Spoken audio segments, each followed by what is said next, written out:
Hebrew పత్రికలో అయ్యున్నది. పిదప మనము 7వ అధ్యాయంలోనికి మెల్కీసెదెకు యాజకత్వంలోనికి వస్తాము. మరియు పిదప మనము మెల్కీసెదెకు యాజకత్వము నుండి ఆ గొప్ప ప్రాయశ్చిత్త దినములలోనికి మరియు ప్రాయశ్చిత్తములను వేరు చేయుటలోనికి విభజించుటలోనికి వస్తాము.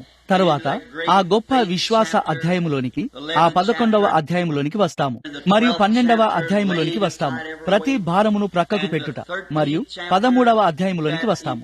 మనుషుల చేతులతో కాక దేవుడు మాత్రమే నిర్మించిన ఆ నిత్యమైన గృహము, మరి ఆయనే ఈ గొప్ప గృహమును నిర్మించాడు. ఎంత అద్భుతము! ఇప్పుడే కూటములోనికి ప్రవేశించిన మన సహోదరిని ఆ వెనుక చూస్తున్నందుకు నేను సంతోషిస్తున్నాను. నేను ఆమెను మరియు ఆమె భర్తను చూస్తున్నాను. నిన్న మేము మా మార్గములో ఉన్నాము. ఇక్కడ ఇండియానాలో ఒక గేమ్ వార్డెన్ గా ఉండి మరియు అనేక సంవత్సరాలు గస్తీ చేయుట ద్వారా ప్రతి చిన్న చీలికను మరియు ప్రతి చిన్న మూలను నేను ఎరిగి ఉన్నానని నేను అనుకున్నాను. ప్రతి స్థలమును నేను ఎరిగి ఉన్నాను.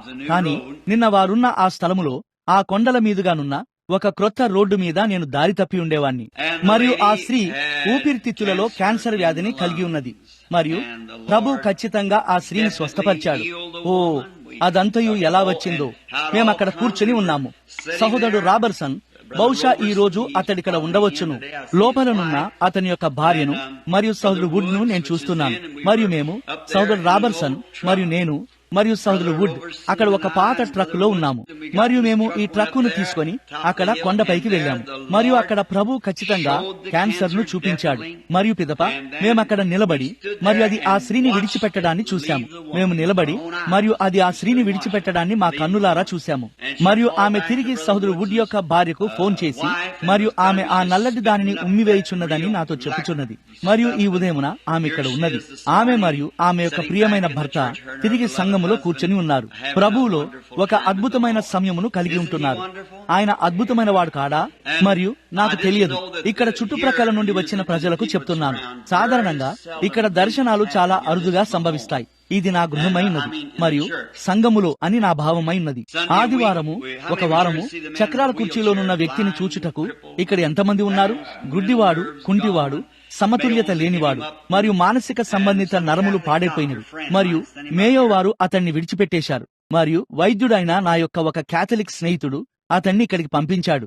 మరియు కూటమునకు రావడానికి ముందే ఆ వ్యక్తి గురించి ప్రభు ఒక దర్శనమును ఇచ్చాడు. అది మీ అందరికీ తెలుసు. మరియు అక్కడ యెహోవా ఈలాగు సెలవిచ్చుచున్నాడు ద్వారా ఆ వ్యక్తి స్వస్థపరచబడినాడు. చూశారా? మరియు పిదప లేచి బయటకు నడిచి వెళ్లి తన చక్రాల కుర్చీని తీసివేశాడు. మీరు లేదా నేను చూడగలిగినట్లే చూడగలుగుతున్నాడు. మరియు మామూలుగా నడుచుకుంటూ తన కుర్చీని నెట్టుకుంటూ భవనము నుండి బయటకు వెళ్ళాడు. మరియు ఆ సమతుల్యత నాడి మీకు తెలుసా, మిమ్మల్ని మీరు నిలబెట్టుకోలేరు. చూడండి, మీరు అసలు నిలబడలేరు. మరియు సంవత్సరాలుగా అలా కూర్చొని ఉన్నాడు. మరియు నిన్న నేను అక్కడికి వెళ్ళినప్పుడు సరిగ్గా 2 గంటలకు నేను లోపలికి వచ్చి మరియు ఆమెకు క్యాన్సర్ ఉన్నది అని చెప్పి మరియు పిదప యెహోవా ఇలాగు సెలవిచ్చుచున్నాడు, ఆమె స్వస్థపరచబడినది అని చెప్పుటను చూసినట్లు ఆమె కలగంటూ ఉన్నది. మరియు ఆమె మేల్కొన్నది. మరి అప్పుడు సరిగ్గా 2 గంటలకుచున్నది. మరియు ప్రభు యొక్క ఆత్మ దిగి వచ్చినది.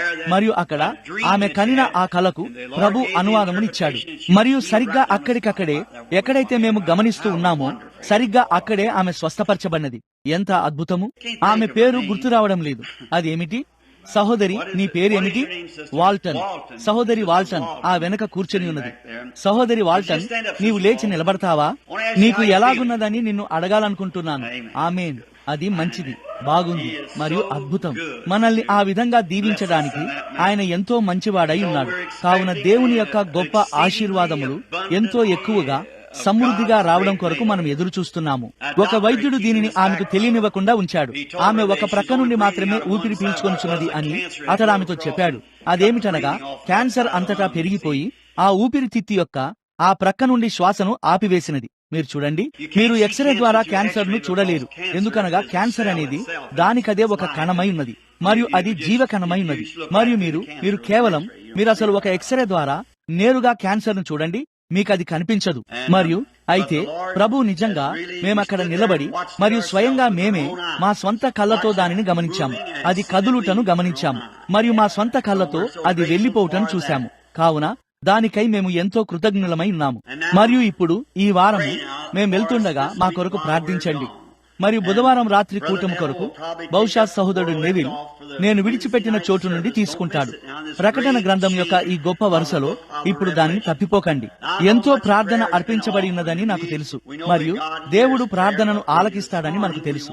అయితే మనము ఈ ఉదయమున గ్రంథ పఠనమునకు ముందు మనము కేవలం ఒక చిన్న ప్రార్థన చేయగోరుచున్నాము. ఇప్పుడు సామర్థ్యము గల ఏ వ్యక్తి అయినా గ్రంథమును ఇటు నుండి చదవగలడు లేదా దానిని ఈ విధంగా తెరవగలడు. అయితే గ్రహింపునిచ్చుటకు దేవుడు మాత్రమే అవసరమై ఉన్నాడు. ఏలైనగా దానిని చేయగల ఒకే ఒక్కరు ఆయన మాత్రమే. కావున ఒక క్షణము మన తలలు వంచుదాము. ఇప్పుడు తండ్రి, నీవు మా ద్వారా మాట్లాడుదువని నీ ప్రియ కుమారుడైనట్టి ప్రభువైన యేసు నామములో నీ సేవకులుగా మమ్మల్ని మేము సమర్పించుకోవడానికి మేము అత్యంత దీనత్వముతో వచ్చుచున్నాము. వాక్యము దేవుని చేత పలకబడి మరియు ప్రజలలోనున్న ఆత్మ ద్వారా ఆలకించబడినట్లు మాట్లాడే పెదవులకు మరియు వినే చెవులకు సున్నతి దయచేయము తండ్రి. దానిని అనుగ్రహించుము. ఆయన దేవుని వాక్యమును తీసుకొని మరియు సరిగ్గా మా అవసరత కొలది మాకు పరిచర్య చేయునుగాక. ఏలైనగా ఆయన నామములో మరియు ఆయన మహిమ కొరకు మేము దీనిని అడుగుచున్నాము. ఆమేన్. ఇప్పుడు ఈ ఉదయం చదువుచుండగా మనము అధ్యయనం చేయుచున్నాము. మనము బోధించుకోవడం లేదు, కేవలం ఈ హెబ్రీ పత్రికను అధ్యయనం చేయుచున్నాము. ఎంతమంది దాన్ని ఆనందిస్తున్నారు? ఓ, మనం ఒక అద్భుతమైన సమయాన్ని కలిగి ఉంటున్నాము. మరియు ఇప్పుడు లేఖనం వెంబడి లేఖనమును జాగ్రత్తగా ధ్యానించుచున్నాము. అది తప్పక మొత్తము బైబిల్ గ్రంథమంతయు కలిపి ముడివేయబడి ఉన్నది. పరిశుద్ధాత్మ ద్వారా అది సమకూర్చబడినట్లయితే ఒక్క వాక్యమైన దాని స్థానమునకు వెలుపల ఉండదు. ఇప్పుడు బైబిలు దానినదే వ్యతిరేకించుచున్నది అని మానవుడు అన్నాడు. నేను దానిని చూడగోర్చున్నాను. 25 సంవత్సరాలుగా నేను దాని కొరకు అడిగాను. మరి ఇప్పటి వరకు ఎవ్వరు కూడా దానిని చూపించలేదు. బైబిల్ గ్రంథము వ్యతిరేకించుకోదు. అది ఆ విధంగా వ్యతిరేకించుకున్నట్లయితే అది బైబిలు కాదు. ఆ గొప్ప అనంతుడైన యెహోవా తనను తానే వ్యతిరేకించుకోలేడు. కావున బైబిల్లో ఎటువంటి వ్యతిరేకత లేదు. అవి కేవలం ప్రజలు అపార్థం చేసుకున్న విషయాలై ఉన్నవి. ఇప్పుడు తిరిగి మనం కొనసాగించే ముందు కొంచెం నేపథ్యం కొరకు చెప్పుచున్నాను. ఇప్పుడు హెబ్రీ పత్రిక పరిశుద్ధ పౌలు చేత హెబ్రీలకు రాయబడినది. అతడు ఎఫెసీలకు ఒకటి రాశాడు. వారు ఎఫెసులోని ప్రజలైన క్రైస్తవ సంఘమై ఉన్నారు. రోములో ఉన్న రోమీలకు ఒకటి, మరియు గలతీలకు ఒకటి, మరియు హెబ్రీలకు ఒకటి రాశాడు. ఇప్పుడు పౌలు ముందుగానే ఒక బైబిలు బోధకుడై ఉన్నాడని మనం గమనిస్తాం. మనము గ్రహించినది అదే అయి ఉన్నది. అతడు గొప్ప బోధకుని వద్ద, అతని దినములలో ఉన్న అతి గొప్పవాడైన గమలీయేలు వద్ద కూర్చున్నాడని గ్రహించాము. అతడు పాత నిబంధనలో బాగా పాండిత్యము గలవాడు. అతడు దానిని బాగుగా ఎరిగి ఉన్నాడు. అయితే అతడు క్రీస్తు యొక్క మార్గమును హింసించువాడయ్యాడు. ఎందుకనగా అతడు పాత నిబంధన గురించి ఉపదేశకుల క్రింద తర్ఫీదు పొందాడు. అయితే ఆ ఉపదేశకులు సాధారణముగా శరీర సంబంధమైన వారిగా, నేనేది తప్పుగా అనకూడదని నేను ఆశిస్తున్నాను. అయితే సాధారణముగా ఒక మనిషి కేవలం ఉపదేశమును మరియు పాఠశాలల విధానమును కలిగి ఉన్నట్లయితే అది సాధారణముగా మానవుని చేత కలగజేయబడినదై ఉంటుంది. చూడండి, అది ప్రేరేపించబడినది కాదు. ఎందుకనగా అది ఒక పాఠశాల యొక్క సిద్ధాంతమవుతుంది. ఈనాడు మనం దానిని కలిగి ఉన్నాము. ప్రెస్బిటేరియన్, లూథరన్, పెంతెకోస్తు ఈ పాఠశాలలన్నీ వాటి యొక్క సిద్ధాంతమును కలిగి ఉన్నవి. మరియు వారు కేవలం లేఖనములను దీనిలోనికి జొప్పిస్తారు. మరియు పాత నిబంధనలో కూడా అది అలాగే ఉన్నది. అయితే పౌలు బాగా తర్ఫీదు పొందినవాడై లేఖనములను కంటతగా ఎరిగి ఉన్నాడు. అయితే మీరు చూడండి, లేఖనములు మీరు వాటిని ఎంత బాగా ఎరిగి ఉన్నా లెక్కలేదు. ఆత్మ వాటిని పురుగొల్పకపోతే అప్పుడు అక్షరం చంపుతుంది.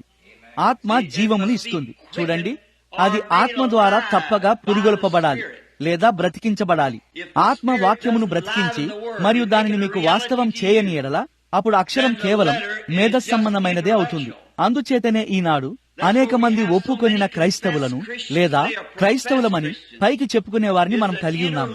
అది క్రీస్తును గూర్చిన మేధస్సంబంధమైన అవగాహన వలనై ఉన్నది. పిదప మనము సరి, అతడు ఏదో ఒక దానిని అనుభూతి చెందవలసి ఉన్నది మరియు నీవు ఏదో ఒకటి చేయవలసి ఉన్నది అనే వాటిని మొదలు పెట్టాము. మరియు కొద్దిసేపటి తర్వాత మనము వాటన్నిటిలోనికి వెళ్తాము. ఒకరు కేకలు వేయాల్సి ఉంటుంది. మెథడిస్టులు దానిని పొందుకొనుటకు ముందు కేకలు వేస్తుండేవారు. పెంతెకోస్తు వారు దానిని పొందుకొనుటకు ముందు భాషలతో మాట్లాడవలసి ఉన్నది. మరియు వారిలో కొందరు ఊగుడు ప్రజలు ఊగవలసి ఉండేది. అవును, వృద్ధులు వారు పైకి మరియు క్రిందికి నడుస్తారు. పురుషులు ఒకవైపు, స్త్రీలు మరోవైపు. చూశారా, ఊగుడు ప్రజలు. అప్పుడు పరిశుద్ధాత్మ వారి మీదికి వచ్చి వారిని కుదిపివేస్తుంది. వారు దానిని పొందుకున్నారు. అయితే అవన్నీ కేవలం అసంబద్ధమైనవి. అందులో ఏ ఒక్కటి వాస్తవం కాదు. దేవుడు తన వాక్యములో జీవిస్తాడు. వినుట వలన, వాక్యమును వినుట వలన విశ్వాసము కలుగుతుంది. మీరు విశ్వాసము ద్వారా కృపచేతనే రక్షించబడి ఉన్నారు. మీరు ఊగినా లేదా భాషలతో మాట్లాడినా లేదా ఏది జరిగినా అటువంటి దేని ద్వారానైనా కాదు. దానిలో అసలు దానికి ఎటువంటి సంబంధము లేదు. యేసు ఇట్లన్నాడు, నా మాటలు విని నన్ను పంపిన వాని యందు విశ్వాసముంచువాడు నిత్య జీవము గలవాడు. నా మాట విని మరియు విశ్వాసముంచువాడు అనగా అతనికి పురుగొల్పబడినవాడు నిత్య జీవము గలవాడు. విషయం అదే. మీరు చేసే ఆ చిన్న కార్యముతో ఎటువంటి సంబంధము లేదు.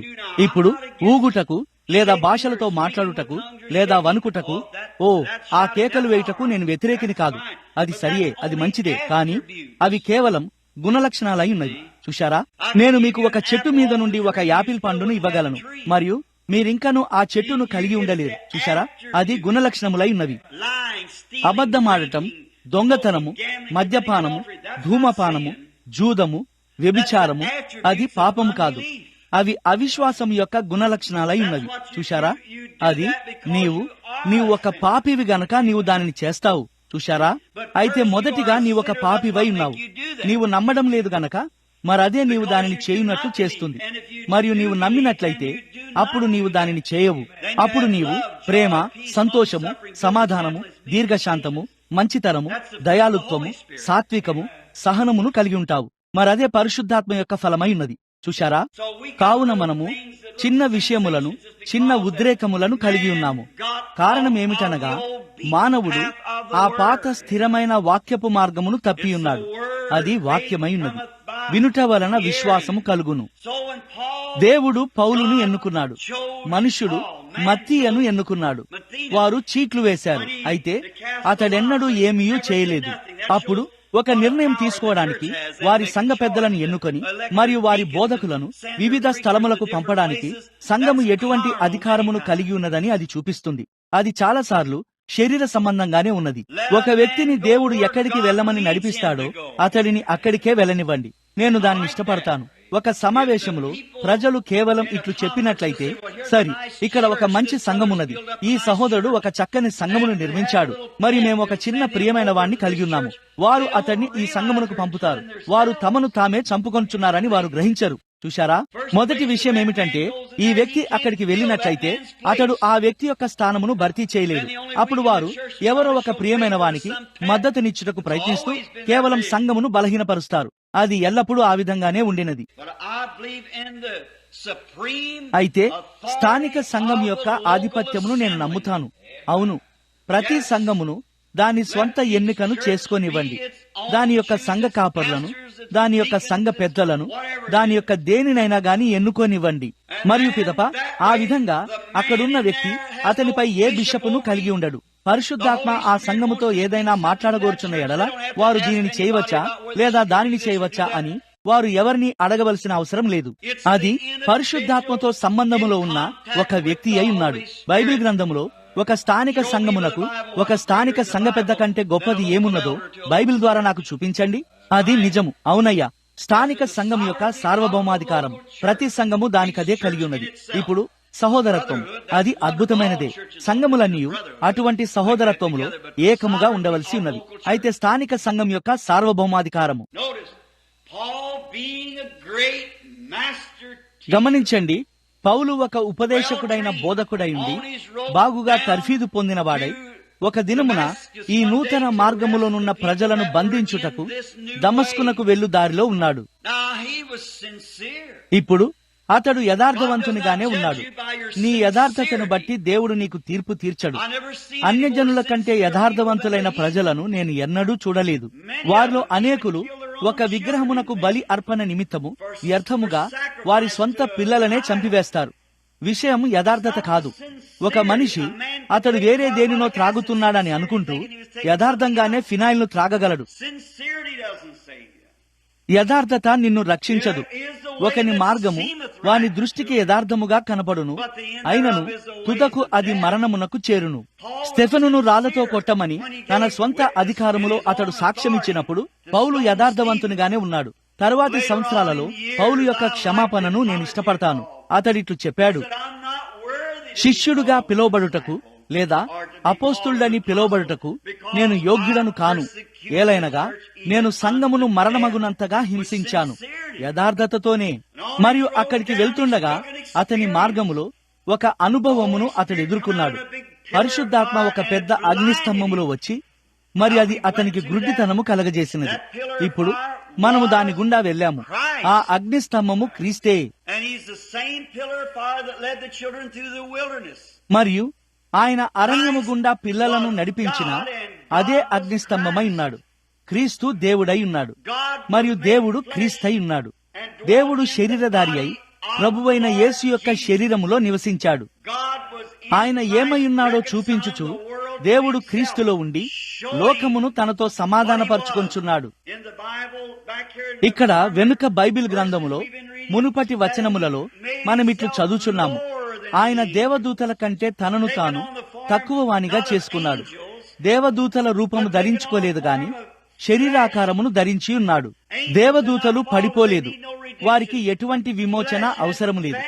శరీరము అనగా మానవులు పడిపోయారు మరియు వారికి విమోచన అవసరమై ఉన్నది. కావున పాత చట్టాలలో ఒక మనిషి ఒక విమోచకునిగా ఉండుటకు మొదట అతడు సమీప బంధువుడై ఉండవలసి ఉన్నది. ఆ గొప్ప రూతు గ్రంథము ఇక్కడ కొంతకాలం క్రితం మనం దాని గుండా వెళ్ళాము. మరియు ఆత్మయ్యున్న దేవుడు మనలను విమోచించి మరియు మనకు నిత్య జీవమునిచ్చుటకు మనలో ఒకనిగా మారుట ద్వారా ఏ విధంగా మనకు సమీప బంధువుడిగా చేయబడ్డాడో చూశాము. కృప ద్వారా మనము ఆయన వలె మారునట్లు ఆయన మన వలె మారవలసి వచ్చినది. మరియు అగ్నిస్తంభము ఇశ్రాయేలు పిల్లలను నడిపించినదని మనం కనుగొన్నాము. మరియు అది ఇక్కడ భూమి మీద శరీరధారి అయినప్పుడు ఒక దినమున ఆయన మాట్లాడుటను మనం విన్నాము. మరియు ఆయనే ఆ అగ్నిస్తంభమై ఉన్నాడని ఆయన చెప్పాడు. వారు ఇట్లన్నారు, నీవు మా తండ్రి అయిన అబ్రహాము కంటే గొప్పవాడవని చెప్పుచున్నావా?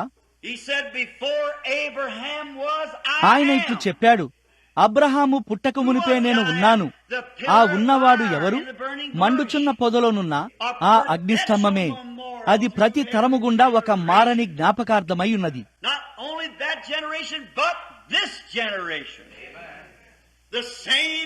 ఆ తరములో మాత్రమే కాదు గాని ఈ తరములో కూడా అది అదే అగ్నిస్తంభమై ఉన్నది.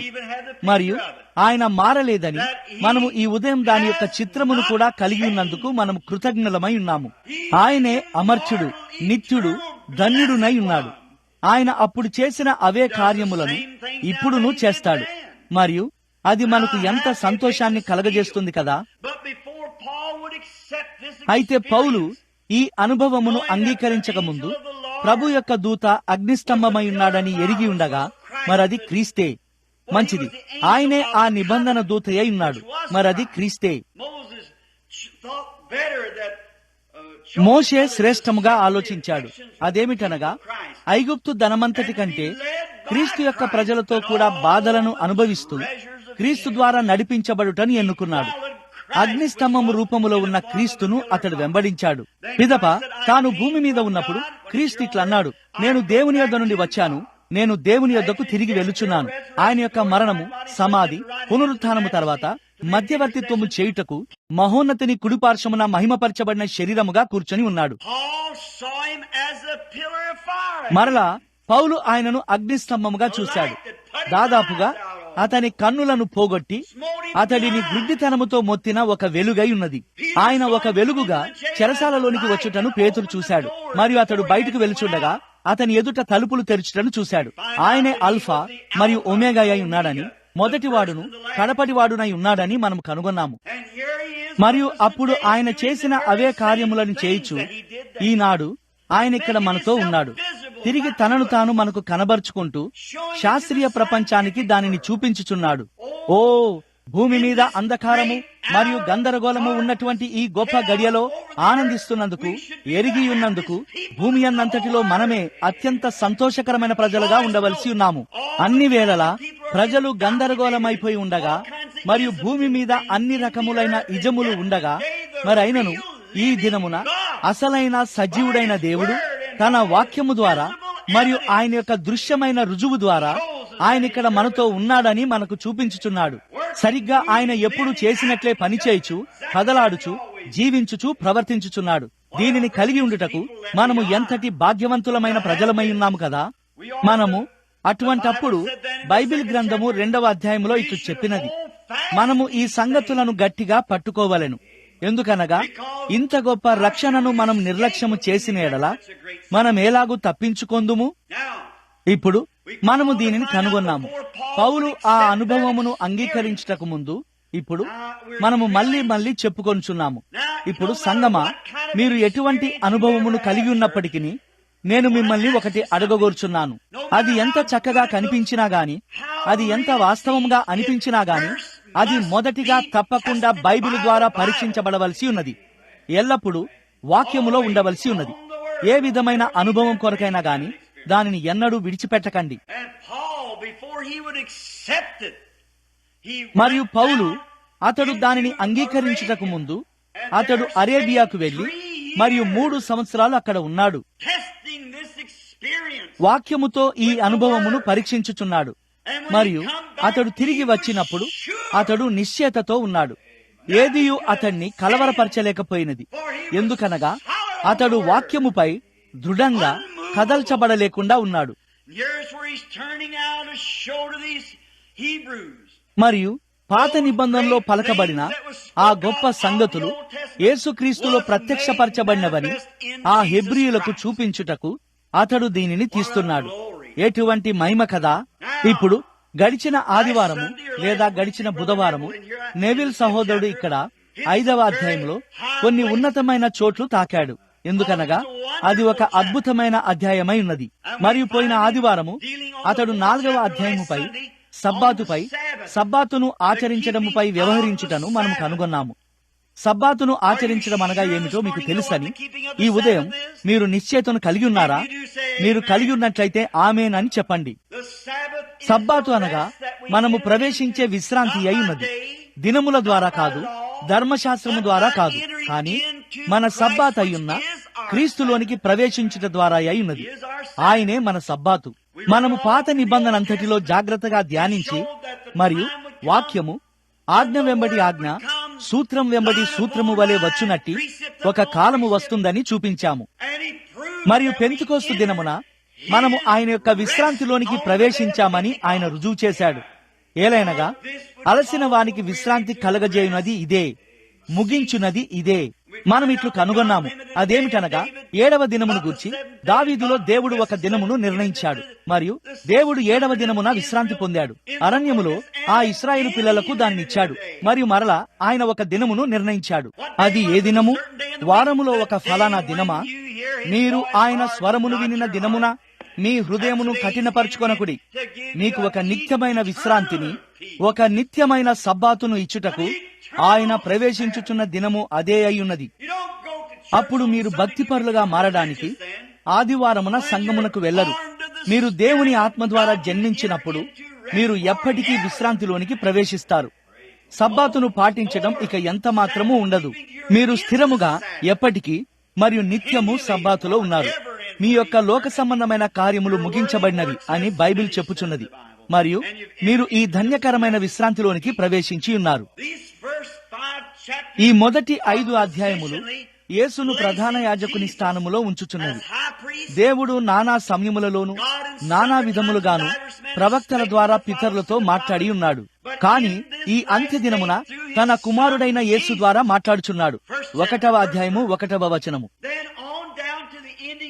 పిదప 5వ అధ్యాయం యొక్క ముగింపునకు వెళ్తుండగా ఆయన జీవిత కాలమునకు ఆది అయినను జీవమునకు అంతమైనను లేనివాడై నిరంతరము ఒక యాజకునిగా ఉండివాడైన మెల్కీసెదెకుగా చూపించబడుటను మనం కనుగొంటాము. దాని గురించి ఆలోచించండి. ఈ గొప్ప వ్యక్తి ఎవరు? మరొక 2 అధ్యాయాలలో మనము దానిని పొందుకుంటాము. ఆయన యొక్క పూర్తి జీవితమును మనము అధ్యయనము చేయబోచున్నాము. అబ్రహామును కలుసుకున్న ఈ గొప్ప వ్యక్తి, ఆయనకు ఎన్నడూ ఏ తండ్రియూ లేడు, ఏ తల్లియూ లేదు. ఆయన జీవితమును ప్రారంభించిన ఏ సమయమూ లేదు, లేదా ఆయన జీవితమును ముగించే ఒక సమయమును ఎన్నడూ కలిగి ఉండడు. మరియు రాజులను సంహరించి తిరిగి వచ్చుచున్న అబ్రహామును ఆయన కలుసుకున్నాడు. గమనించండి, ఈ గొప్ప వ్యక్తి ఆయన ఎవరైనా గాని ఆయన ఇంకనూ సజీవుడై ఉన్నాడు. ఆయన జీవమునకు అంతము లేదు. అతడు కలుసుకున్నది క్రీస్తునే. కొద్ది దినములలో మనము దాని గురించి లోతైన అధ్యయనము చేయబోతున్నాము. ఇప్పుడు ఇక్కడ 5వ అధ్యాయంలో ప్రారంభించగోరుచున్నాము. మనము ఆ 6వ దానిని చేరడానికి ముందు ఒక చిన్న నేపథ్యం కొరకై ఉన్నది. ఎందుకనగా అది నిజంగా ఒక అసాధారణమైన విషయమై ఉన్నది. జాగ్రత్తగా గమనించండి. ఈ అధ్యాయములో 7వ వచనము నుండి మనము ప్రారంభించబోచున్నాము. సరే, 6వ వచనం వద్ద మనము ప్రారంభించుదాము. ఆ ప్రకారమే నీవు మెల్కీసెదకు క్రమము చొప్పున నిరంతరము యాజకుడువై ఉన్నావు అని మరి ఒక చోట ఆయన చెప్పుచున్నాడు. ఆయన శరీరధారి అయిన దినములలో మహారోదనముతోను కన్నీళ్లతోను తన్ను రక్షింపగలవానికి ప్రార్థనలను యాచనలను సమర్పించి భయభక్తులు కలిగి ఉన్నందున ఆయన అంగీకరింపబడెను.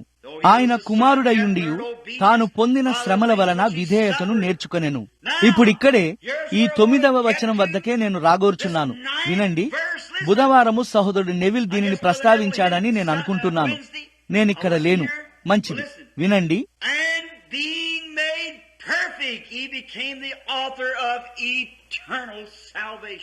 మరియు ఆయన సంపూర్ణ సిద్ధి పొందినవాడై మెల్కీసెదకు క్రమము చొప్పున ప్రధాన యాజకుడని దేవుని చేత పిలువబడి తనకు విధేయులైన వారందరికీ నిత్య రక్షణకు కారకుడాయను.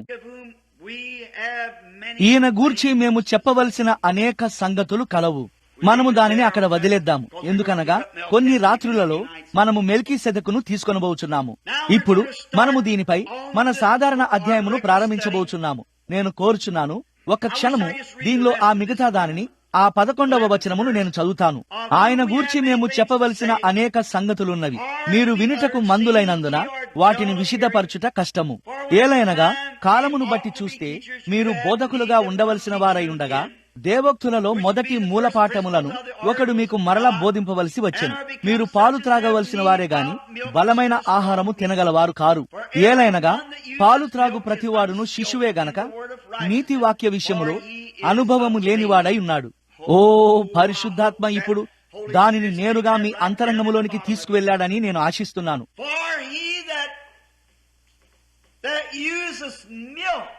ఏలయనగా పాలు త్రాగువాడు వాడు ఒక శిశువే గనక నీతి వాక్య విషయములో అనుభవము లేనివాడై ఉన్నాడు. మీరు ఒక చిన్న బిడ్డకు బలమైన మాంసముని ఇస్తే మీరు దానిని చంపుతారు. ఆ కారణము చేతనే అనేక మంది ప్రజలు నేను దానిని నమ్మను అని చెప్పి వెళ్లిపోతారు. ఇంకను చిన్న బిడ్డలుగానే ఉన్నారు. వారు అసలు అర్థం చేసుకోలేరు. వారు ఆ సత్యమును పట్టుకోలేరు. అది వారిని చంపుతుంది. ఈనాడు సంఘము ఎరుగవలసిన గొప్ప మహత్తరమైన సంగతులున్నవి, కాని మీరు దానిని బోధించలేరు. వారు దాని విషయమై త్రొట్టిల్లుతారు. దానితో ఏమి చేయాలో వారికి తెలియదు. పౌలు ఈ హెబ్రీ గుంపుతో మాట్లాడుచున్నాడు. అయినను ఇప్పుడు అతడు పండితులతో బాగా నేర్చుకున్న వారితో మాట్లాడుచున్నాడు. కొన్ని క్షణములలో మనము దానిని కనుగొంటాము. ఎంతగానో పాండిత్యము గలవారు. కానీ లోతైన ఆత్మీయ మర్మము విషయానికొస్తే సంఘము ఇంకనూ దాని పట్ల గుడ్డితనము కలిగి ఉన్నది. అతడిట్లన్నాడు, మీరు ఇతరులకు ఉపదేశించవలసిన వారిగా ఉండవలసి ఉండగా మీరు ఇంకను ఒక శిశువుగా ఉన్నారు. లేచి బయటికి వెళ్లి మరియు నేను ఇక ఎంత మాత్రము సంఘమునకు వెళ్ళనవసరం లేదు, దేవునికి స్తోత్రం, పరిశుద్ధాత్మ వచ్చి ఉన్నాడు, ఆయనే ఉపదేశకుడు అని చెప్తున్న వారు అనేక మంది ఉన్నారని నాకు తెలుసు. మీకు ఆ ఆలోచన వచ్చినప్పుడు మీరు కేవలం తప్పై ఉన్నారు. ఏలైనగా పరిశుద్ధాత్మ తానే ఉపదేశకుడై ఉండబోచున్న ఎడల ఆయన ఎందుకని సంఘములో ఉపదేశకులను నియమించాడు? చూశారా? మొదట అపోస్తలు, ప్రవక్తలు, ఉపదేశకులు, సువార్తికులు మరియు కాపర్లు ఉన్నారు. ఆయన ఆ ఉపదేశకుని ద్వారా బోధించగలుగుటకై పరిశుద్ధాత్మ సంఘములో ఉపదేశకులను ఏర్పరిచాడు. మరియు అది వాక్య ప్రకారంగా లేకపోతే దేవుడు దానిని ధృవీకరించడు. అప్పుడు అది సరైన బోధ కాదు. అది తప్పక బైబిల్ గ్రంథం అంతటితో సరితూగవలసి ఉన్నది. మరియు సరిగ్గా అప్పుడున్నంత సజీవంగానే ఈనాడును ఉండవలసి ఉన్నది. ప్రత్యక్షపరచబడిన అసలైన సంగతి అదే అయి ఉన్నది.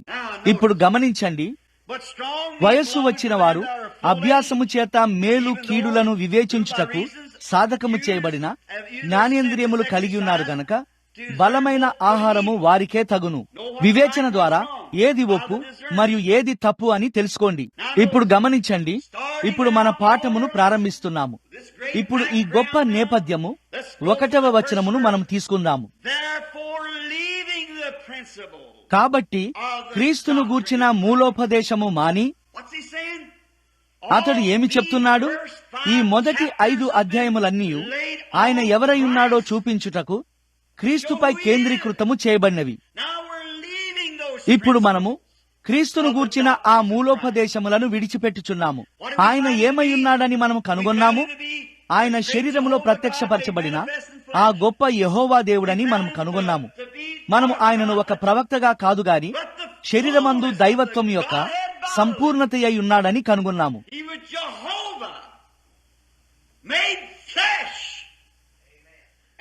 ఆయన శరీరధారి అయిన యెహోవా అయి ఉన్నాడు.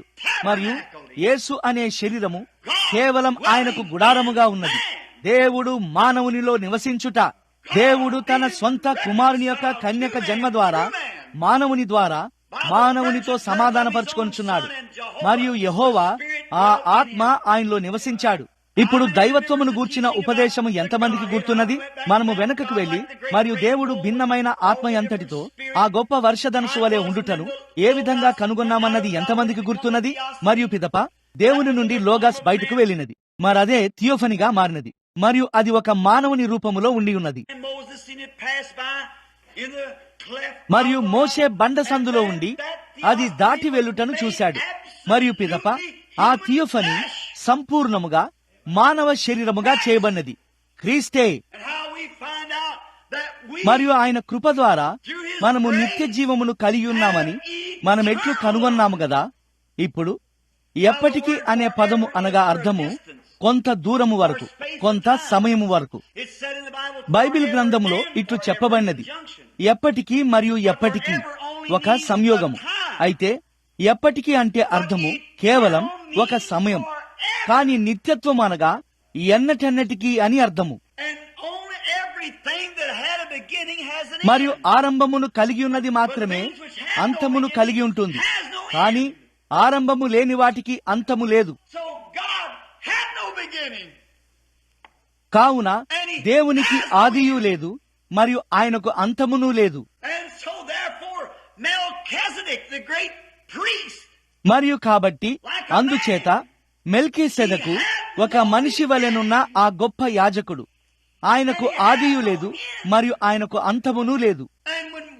మరియు మనము ఆ థియోఫనీ ద్వారా మరి ప్రపంచం అనేది అసలు సృష్టించబడక ముందే మనము దేవుని పోలిక చొప్పున చేయబడి ఉన్నాము.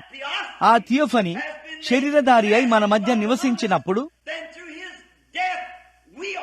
అప్పుడు ఆయన యొక్క మరణము ద్వారా స్వయంగా మనము ఆయన యొక్క ఆత్మను పొందుకుంటున్నాము. మరియు మనకు అంతము లేదు, నిత్య జీవము.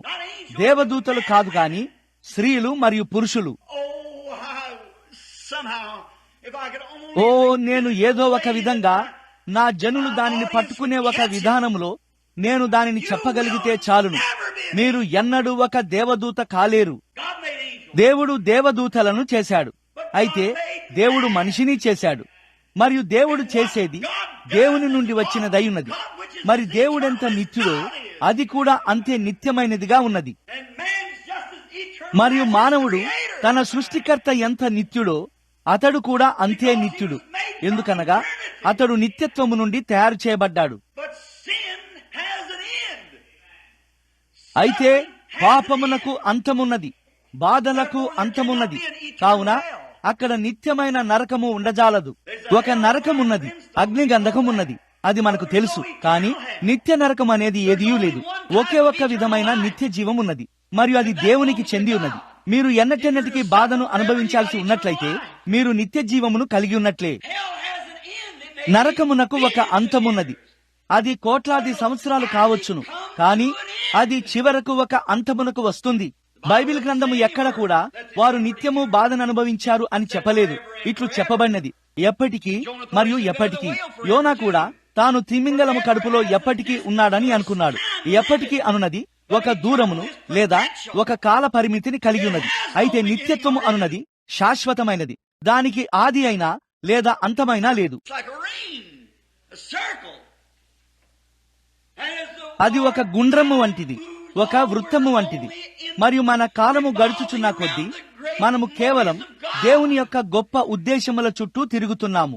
ఆయనతో సహవాసము కలిగి ఉండుటకు మానవుడిని తన పోలికలో చేయాలన్నది దేవుని ఉద్దేశమై ఉన్నది. మరియు ఆయన అతడిని ఒక స్పర్శనీయమైన జీవిగా చేశాడు. ఇప్పుడు పాపము మనలను ఒక కుళ్ళిపోయిన స్థితికి తీసుకొని వచ్చింది, కానీ అది దేవుని యొక్క కార్యక్రమమును ఎన్నడూ ఆపజాలదు.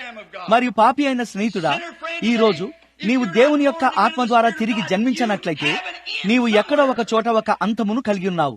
మరియు నీ అంతము ఏమిటనగా గందరగోళము, నాశనము మరియు బాధ మరియు దుఃఖమే.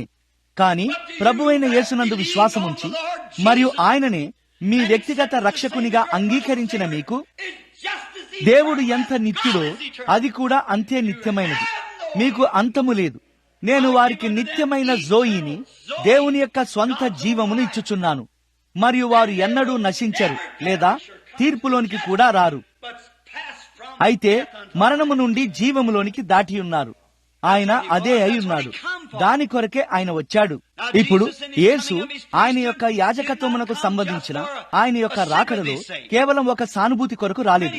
ఆయన ఇట్లు చెప్తూ వచ్చాడని చాలా మంది దానిని ఈ విధంగా బోధిస్తారు. అదేమిటనగా, మంచిది, బహుశా నేను బాధ నొందితే నేను ఒక దయనీయమైన దృశ్యముగా ఉంటాను మరియు ప్రజలు నిశ్చయముగా నా యొద్దకు వస్తారు. అది తప్పు. దానికి ఏ లేఖనము లేదు. ఏలైనగా రక్షించబడే ప్రతి వ్యక్తి లోకమనేది కలగజేయబడక ముందే దేవుడు వారిని ఎరిగి ఉన్నాడు. బైబిలు అలాగు చెప్పినది. ఇప్పుడు ఎవరైనా నశించిపోవాలని దేవుడు కోరడం లేదు. వారందరూ పశ్చాత్తాపపడాలని ఆయన కోరుచున్నాడు. కాని దేవుడయ్యుండి ముందు జ్ఞానము ద్వారా ఆయన దానిని ఎరిగి ఉన్నాడు. రోమాపత్రిక 8వ అధ్యాయంలో చూడండి, పౌలు అక్కడ పట్టుకొని దేవుని యొక్క ఎన్నికను గూర్చి ఇట్లు చెప్పుచున్నాడు. ఏమిటనగా, ఏశావు మరియు యాకోబు ఏ బిడ్డ అయినా జన్మించుటకు ముందే లేదా ఏదైనా జరగక ముందే ఆయన వారిని ఎరిగి ఉన్నాడనియు మరియు ఆయన ఏశావును ద్వేషించి మరియు యాకోబును ప్రేమించాడనియు దేవుడు చెప్పాడు. ఇరువురిలో ఏ బాలుడును తమ కృతజ్ఞతను వ్యక్తపరచుటకు ఒక అవకాశమునైనా కలిగి ఉంటకు ముందే అయినది. ఎందుకనగా ఆయన దేవుడై ఉన్నాడు. ఆయనకు తెలుసు ఆయన అనంతుడు. ఆయన అనంతుడై ఉన్నట్లయితే ఆయన ప్రతి పేనును, ప్రతి ఈగను, ప్రతి దోమను, భూమి మీద ఉండబోవు ప్రతి దానిని ఆయన ఎరిగి ఉన్నాడు. ఆయన దానిని ఎరిగి ఉన్నాడు. ఆయన అనంతుడు, నిత్యుడు, అమర్త్యుడు, ధన్యుడైన దేవుడు, సర్వశక్తిమంతుడు, సర్వము వ్యాపించి ఉన్నవాడు, సర్వజ్ఞుడు. ఆయనకు తెలియనిది ఏదీ లేదు. ఆ కారణమును బట్టి అంతము ఏమైన్నదో ఆయన చెప్పగలడు. ఆయన ఆది నుండి అంతమును ఎరిగి ఉన్నాడు.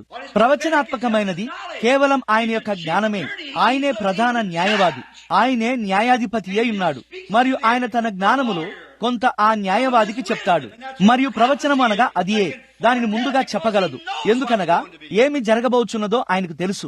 ఇప్పుడు అది మనము సేవించే దేవుడు. ఏదో చరిత్రలోని దేవుడు కాదు. బౌద్ధులు మరియు మహమ్మదీయులు మరియు మొదలగు వారు సేవించున్నటువంటి దేవుడు కాడు. అయితే సర్వాంతర్యామి అయిన దేవుడు, సరిగ్గా ఇప్పుడిక్కడ ఈ ఉదయము ఇప్పుడే ఈ ఆలయములో ఉన్న దేవుడు, గొప్ప యెహోవా ఉన్నవాడు, పాప శరీరాకారమును తీసుకొనుటకు తనను తాను దీనత్వములో రూపించుకున్నాడు. ఇదిగో ఆయన ఇక్కడ ఉన్నాడు. నిన్ను విమోచించినది ఆయనే.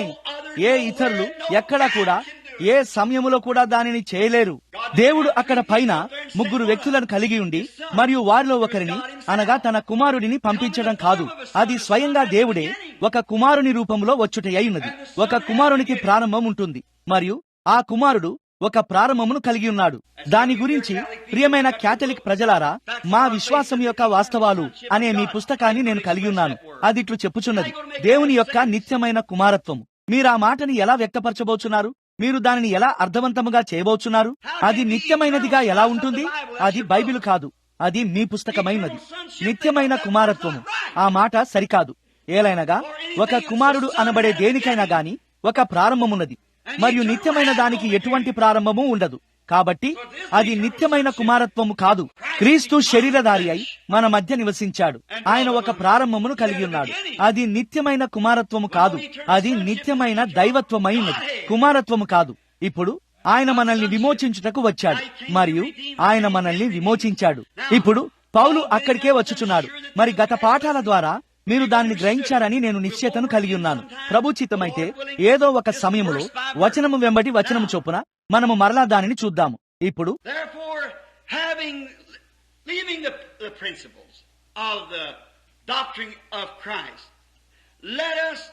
కాబట్టి క్రీస్తును గూర్చిన ఆ మూలోపదేశము మాని పరిపూర్ణుల మగుటకు సాగిపోదము. అది వారిని త్రొట్టిల్ల చేస్తుంది. అదట్లు చేయదా? మనం ఏమి చేద్దాము?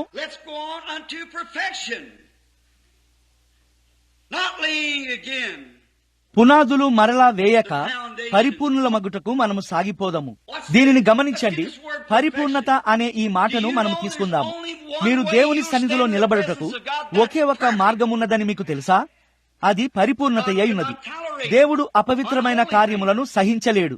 మరియు క్రియల ద్వారా రక్షణ పొందగలరని నమ్మే మీరు మిమ్మల్ని మీరు పరిపూర్ణులుగా చేసుకొనుటకు మీరు ఒక్క విషయమును కూడా కలిగి లేనప్పుడు మిమ్మల్ని మీరు అసలు ఎలా పరిపూర్ణులుగా చేసుకోగలరు? మీరు పాపములో జన్మించారు. మిమ్మల్ని గర్భము ధరించడమే పాపములో జరిగినది.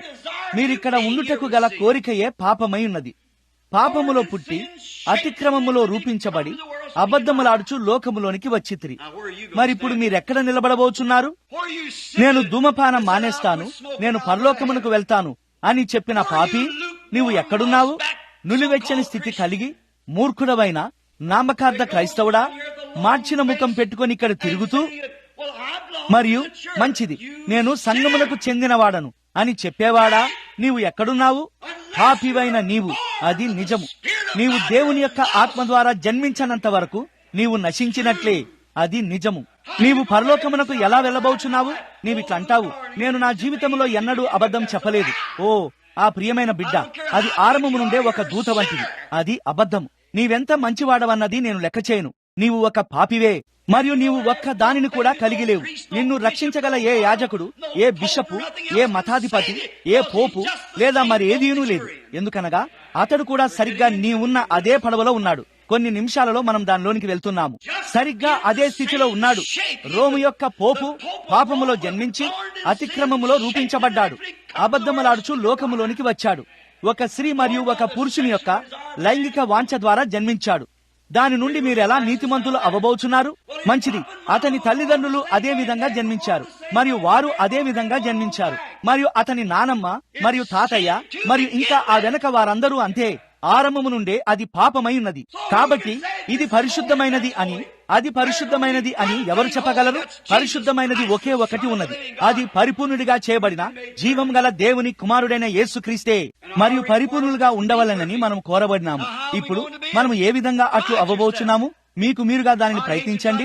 నేను 5 నిమిషముల క్రితమే జన్మించాను మరియు ఇప్పుడే లోకము నుండి వెళ్లిపోచున్నాను అనే యోగ్యతలపై పరలోకమునకు వెళ్ళుటకు ప్రయత్నించడానికి నేను అసహించుకుంటాను. అలాగైతే నేను నశించిపోతాను. నా జీవితంలో నేనెన్నడూ ఒక చెడు తలంపును కలిగి ఉండకపోయినా, నా జీవితంలో నేనెన్నడూ ఒక చెడ్డ మాట మాట్లాడకపోయినా, నేనెన్నడూ ఏ చెడును చూడకపోయినా, ఎన్నడూ చెడుగా ఆలోచించక లేదా అటువంటిదేదీ చేయకపోయినా గాని నేను సరిగ్గా పాతాళపు మురికి గోడలంత దరిద్రముగాను నల్లగాను ఉన్నాను. నేను ఒక పాపినయ్యున్నాను. నేను జీవమునకు వచ్చి మరియు ఒక గదిలో తాళం వేసుకొని ఉండి మరియు కొంతమంది కర్మెలియా సహోదరీలు లేదా అటువంటి వారి వలె ఉండి మరియు లోకమును ఎన్నడూ చూడకుండా ఆ లోపలే ఉండిపోయి మరియు నా జీవితమంతా ప్రార్థిస్తూ ఉన్నా గాని, మంచి చేస్తూ ఉన్నా గాని, ఒక కోటీశ్వరునిగా పుట్టి మరియు నేను కలిగి ఉన్నదంతా పేదలకు ఇచ్చినా గాని మరి నేను ఇంకనూ ఒక పాపినే అయ్యున్నాను మరియు పాతాళమునకు వెళ్తాను.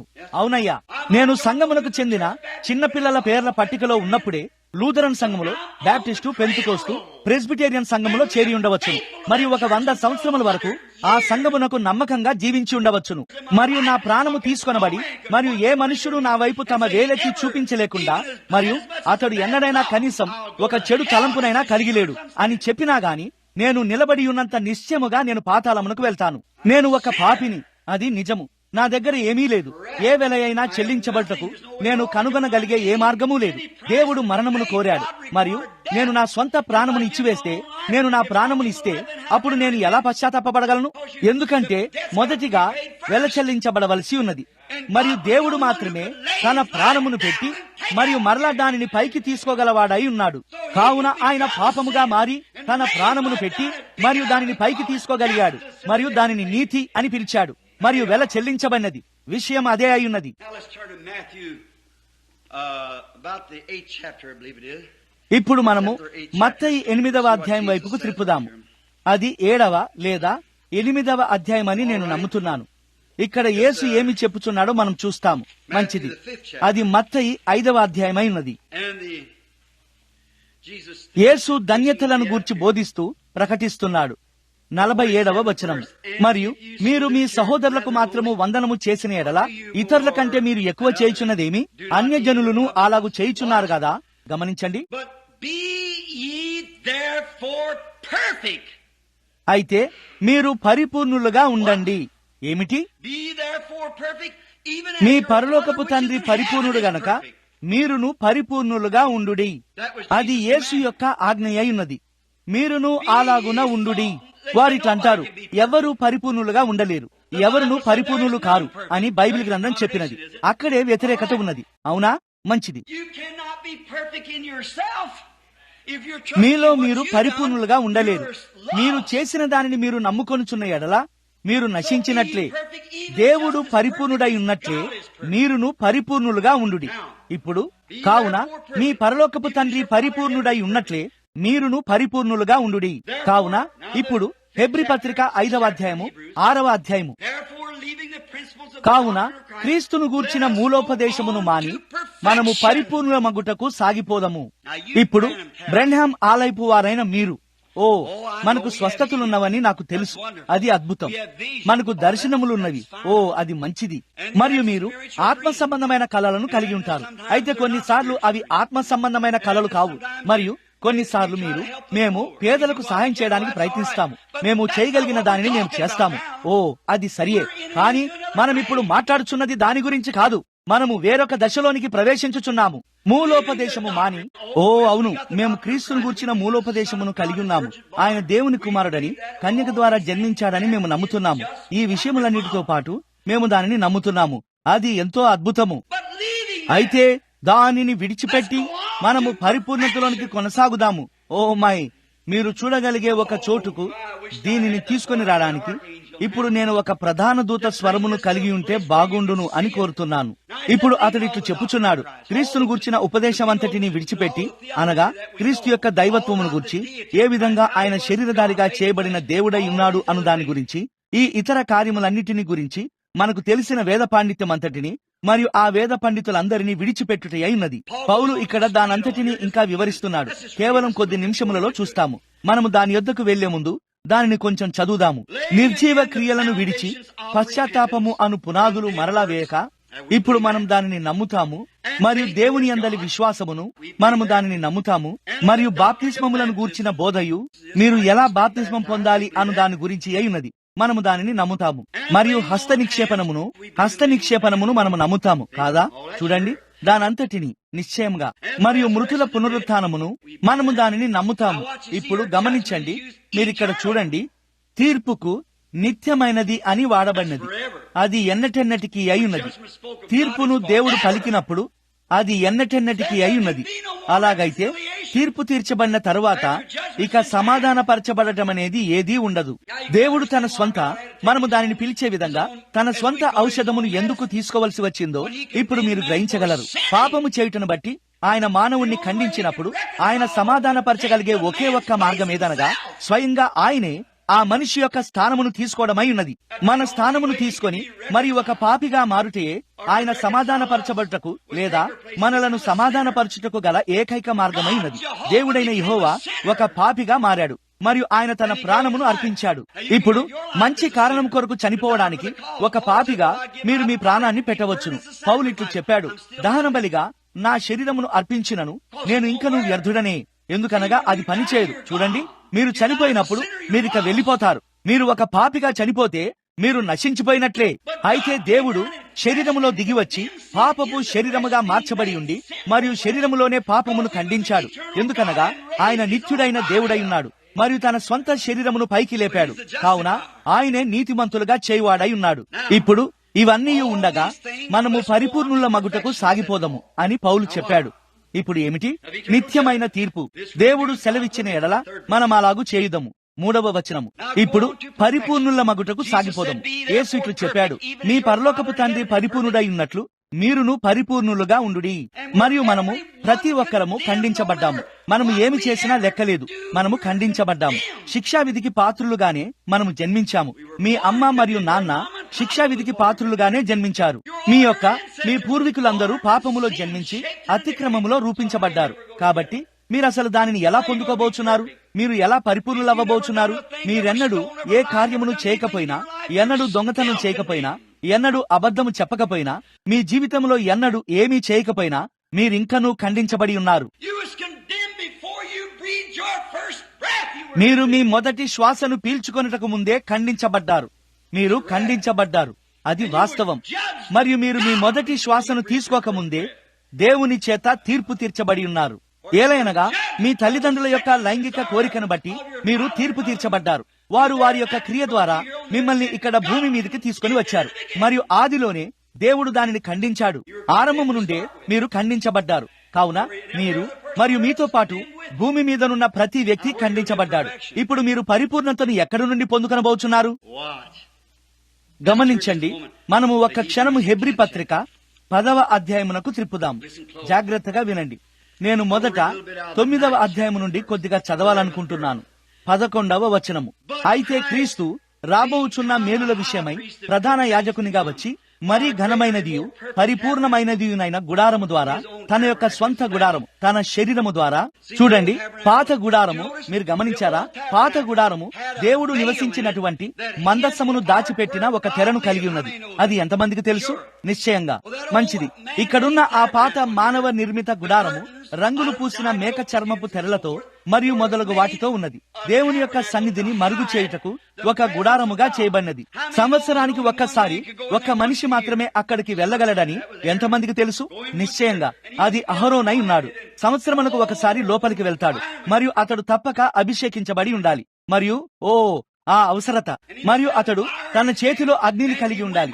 మరి అది లేకుండా అతడు వెళ్ళినట్లయితే అతడు ఆ తెరను వెనుకకు జరిపిన వెంటనే అతడు చనిపోతాడు. అతడు చనిపోయి కూలిపోతాడు. అతడు ఆ లోపలికి వెళ్లి మరియు ఈ దీపస్తంభములను వెలిగించి మరియు ఆ కరుణాపీఠంపై చల్లవలసి ఉన్నది. దానిని నెరవేర్చుటకు క్రీస్తు వచ్చు వరకు ఆ ప్రత్యామ్నాయము కలిగి ఉన్న ఆ మరణపు రక్తమును చల్లవలసి ఉన్నది. ఇప్పుడు అయితే పిదప దేవుడు మరొక విధమైన గుడారముగా మారాడు. మరియు ఆ గుడారము ఎవరు? యేసు. మరియు దేవుడు యేసు లోపల ఉన్నాడు మరియు ఆయన మరుగు చేయబడ్డాడు.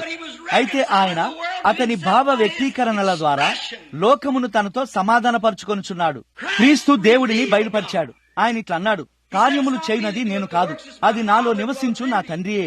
తండ్రి ఏమి చేయుటను నేను చూతును, దానిని తప్ప నా అంతట నేను ఏమీ చేయను. నాలో ఉన్న తండ్రి ఈ దర్శనములను నాకు చూపించుచున్నాడు. మరియు పిదప తండ్రి ఏమి చేయమని నాకు చెప్పాడో నేను వెళ్లి దానినే చేస్తాను. మీకది అర్థమైందా? రంగులు పూసిన మేక చర్మముల వెనుక కాదు గాని దేవుడు ఒక మానవ శరీరము లోపల ఉన్నాడు, జీవించుచు కదులుచున్నాడు. దేవుడు చేతులను కలిగి ఉన్నాడు. దేవుడు పాదములను కలిగి ఉన్నాడు. దేవుడు నాలుకను కలిగి ఉన్నాడు. దేవుడు కళ్ళను కలిగి ఉన్నాడు. మరియు అది క్రీస్తే. అదిగో ఆయన అక్కడ ఉండి ఉన్నాడు. ఇప్పుడు ఆయన వెళ్లిపోయాడు మరియు ఆయన తన మరణము ద్వారా సంఘమును పరిపూర్ణము చేసి మరియు సంఘమును లోబడినట్లు చేయుటకు ఆత్మ దానిలోనికి వచ్చినది. మరప్పుడు క్రీస్తులో ఉన్న అదే ఆత్మ సంఘములో ఉన్నది. క్రీస్తు చేసిన అవే కార్యములను చేయుచున్నది. కొంతకాలమైన తరువాత లోకము నన్ను మరి ఎన్నడూను చూడదు, అయినను మీరు నన్ను చూతురు. ఏలైనగా నేను మీతోను మీలోను యుగ సమాప్తి వరకు ఉందును. ఇప్పుడు దీనిని వినండి. అయితే క్రీస్తు రాబోచున్న మేలుల విషయమై ప్రధాన యాజకునిగా మారి హస్తకృతము కానిది, అనగా ఈ సృష్టి సంబంధము కానిదియు మరీ ఘనమైనదియు పరిపూర్ణమైనదియునైన గుడారము ద్వారా ఆయన హస్తములతో చేయబడలేదు. ఆయన ఎలా జన్మించాడు? కన్యక జన్మ ద్వారా జన్మించాడు. మేకల యొక్కయు కోడెల యొక్కయు రక్తముతో ఈ శరీరము ఎన్నడూ అర్పించబడలేదు లేదా పరిశుద్ధపరచబడలేదు. కాని తన స్వరక్తముతో. రక్తము పురుషుని నుండి వస్తుందని మీకు తెలుసు. మరియు అప్పుడు ఎవరో ఇట్లా అన్నారు, యేసు ఒక యూదుడు, ఆయన ఒక యూదుడు కాడు. యూదుల రక్తం ద్వారా మనము రక్షించబడ్డామన్నారు. కాదు, మనం అట్లు రక్షించబడలేదు. యూదుల రక్తము ద్వారా మనము రక్షించబడినట్లయితే మనం ఇంకనూ నశించిపోయిన వారమే. యేసు యూదుడు కాడు, ఆయన అన్యుడును కాడు. ఆయన దేవుడై ఉన్నాడు. తండ్రి అయిన దేవుడు ఆత్మ, అదృశ్యుడు. ఎవడును ఎప్పుడైనను దేవుని చూడలేదు. కాని తండ్రి యొక్క అద్వితీయ కుమారుడు మాత్రమే ఆయనను బయలుపరిచెను. ఆయన దేవుడిని దేవుడు ఏమై ఉన్నాడు అనే దానిని ప్రత్యక్షపరిచాడు. ఇప్పుడు దేవుడు ఏమై ఉన్నాడో చూపించుటకు ఆయన యొక్క సంఘము దేవుడిని ప్రత్యక్షపరచవలసి ఉన్నది. చూశారా, మనం ఏమి చేస్తాము? మనల్ని మనము సంస్థగా చేసుకుని మరియు ఇట్లా అంటాము, వారితో నాకు ఏ సంబంధము లేదు, వారు మెథడిస్ట్ వారు ప్రెస్బిటేరియన్ వారితో నాకు ఏ సంబంధము వద్దు, నేను బ్యాప్టిస్ట్ వాడను, నేను పెంతుకోస్తు వాడను. అటువంటి ఉద్దేశాలతో ఉంటే మీరు నశించినట్లే. నిజము. ఎవరు గొప్పలు చెప్పుకోగలరు? ఎవరైనా ఏం చెప్పగలరు? ప్రెస్బిటేరియన్లు తెచ్చిన అవమానమును చూడండి, బ్యాప్టిస్టులు తెచ్చిన అవమానమును చూడండి, క్యాథలిక్కులు తెచ్చిన అవమానమును చూడండి, పెంతుకోస్తు వారు, నాజరీన్లు, పిలిగ్రిమ్ హోలినెస్ వారు తెచ్చిన అవమానమును చూడండి, ఆ మిగతా వారి వైపు చూడండి. కానీ దాని వైపు అవమానకరంగా ఒక్క చెయ్యి చూపమని నేను మీకు సవాల్ చేస్తున్నాను. అవును, సర్వశక్తిమంతుడైన దేవుడే, ఈయన నా ప్రియకుమారుడు, ఈయన యందు నివసించుటకు నేను ఇష్టపడుతున్నాను, ఈయన మాట వినుడి అని చెప్పి ఉండగా ఒక్క వ్రేలును చూపించండి, అదిగో ఆయన అక్కడ ఉన్నాడు, ఆయనే ఆ పరిపూర్ణమైన వాడు. ఇప్పుడు మనం ఇక్కడ ఇంకొంచెం ముందుకు చదువుదాము. మేకల యొక్కయు కోడెల యొక్కయు రక్తముతో కాక తన స్వరక్తముతో ఒక్కసారే పరిశుద్ధ స్థలములో ప్రవేశించెను, నిత్యమైన విమోచన సంపాదించిన వాడై. మీరు దానిని గ్రహిస్తున్నారా? మన కొరకు నిత్యమైన విమోచన.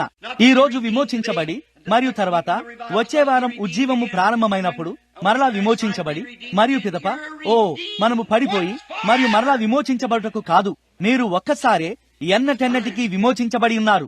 అది వాస్తవం. ఇక విమోచించబడుట కాదు, నిత్యమైన విమోచన. నా మాటలు విని నన్ను పంపిన వాని యందు విశ్వాసముంచువాడు నిత్య జీవము గలవాడు. వాడు తీర్పులోనికి రాక మరణము నుండి జీవములోనికి భూతకాలం దాటి ఉన్నాడు. అతడు ఊగినందుక, అతడొక ఫలానా విధానములో బాప్తిస్మము పొందినందుక, అతడు తన చేతిలో రక్తమును కలిగి ఉన్నందుక, అతడు దేవుని యొక్క అద్వితీయ కుమారుని యందు విశ్వాసముంచినందుకై ఉన్నది. ఆ విధంగానే మనము నిత్యమైన విమోచనను కలిగి ఉంటాము.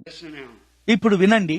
ఏలైనగా మేకల యొక్కయు ఎడ్ల యొక్కయు రక్తమును మైలపడిన వారి మీద ఆ ఆవు దూడల బూడిద చల్లుటయు శరీర శుద్ధి కలుగునట్లు వారిని పరిశుద్ధపరిచిన ఎడల, నిత్యుడగు ఆత్మ ద్వారా తనను తాను దేవునికి నిష్కలంకముగా అర్పించుకొనిన క్రీస్తు యొక్క రక్తము నిర్జీవ క్రియలను విడిచి జీవము గల దేవుని సేవించుటకు మన మనస్సాక్షిని ఇంకెంతగా శుద్ధి చేసెను కదా.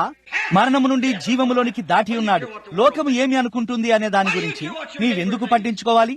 నీ పొరుగువాడు ఏమనుకుంటాడు అనే దాని గురించి నీవెందుకు పట్టించుకోవాలి? మన మనస్సాక్షి చనిపోయినది మరియు మనము నిజమైన జీవము గల దేవుడిని సేవించుటకై నూతన జీవము పొందుకొని మరియు దేవుని యొక్క ఆత్మ ద్వారా తిరిగి జన్మించాము. అక్కడే మీరున్నారు.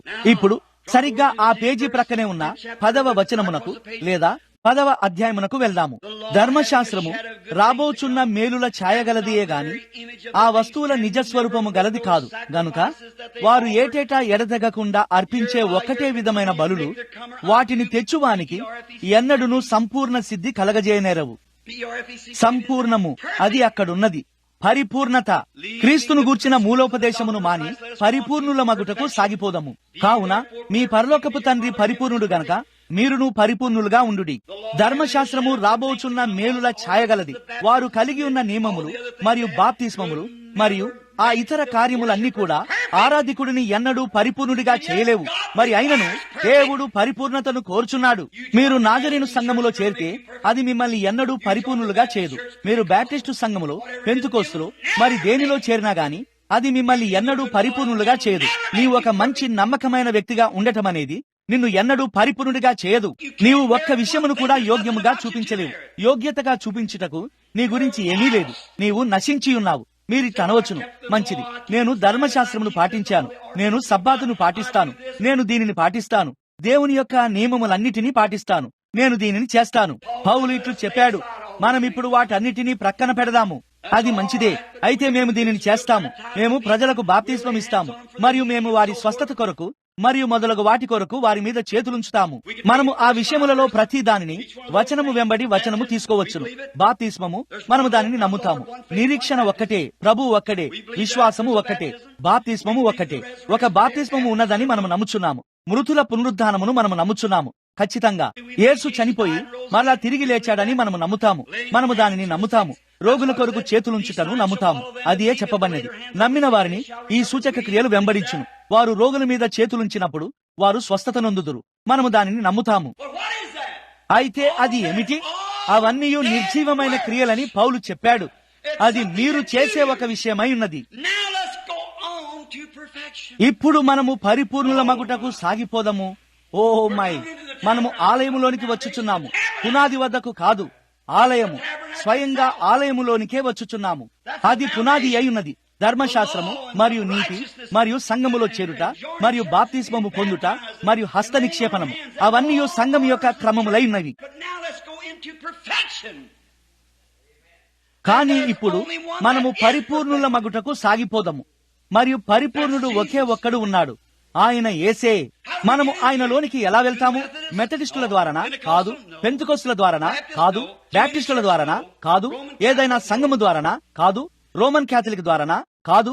మనము దానిలోనికి ఎలా ప్రవేశించగలము? రోమా పత్రిక 8:1. There is therefore now no condemnation. కాబట్టి ఇప్పుడు క్రీస్తు యేసునందున్న వారికి, అనగా లోకము చెప్పుచున్న దానిని ఏమాత్రము పట్టించుకోకుండా ఈ లోక సంబంధమైన కార్యములను, అనగా The flesh, but శరీరమును అనుసరింపక ఆత్మ సంబంధమైన కార్యములను అనుసరించి నడుచుకుని వారికి ఏ శిక్షా విధియూ లేదు. నీవు అనారోగ్యముతో ఉన్నప్పటికీ, నీవు చనిపోబోతున్నావు అని వైద్యుడు చెప్పినప్పటికీ నీవు దానిని ఎంత మాత్రము పట్టించుకోవు. అది నిన్ను కొంచెము కూడా ఇబ్బంది పెట్టదు. నీవు రక్షించబడకు ముందు ఒక క్యాథలిక్ గా మారాలి, లేదా ఒక ప్రెస్బిటేరియన్ గా మారాలి, లేదా దీనిని చేయాలి అని వారు నీతో చెప్పినా గాని నీవు దానిని ఏమాత్రము పట్టించుకోవు. కాబట్టి క్రీస్తు యేసునందున్న వారికి, అనగా శరీరమును అనుసరింపక, అనగా వారు చూచు వాటిని అనుసరింపక నడుచు వారికి ఎటువంటి శిక్షా విధియూ లేదు. మీ కన్నులతో మీరు చూసే ప్రతిదీ భూసంబంధమైనదే.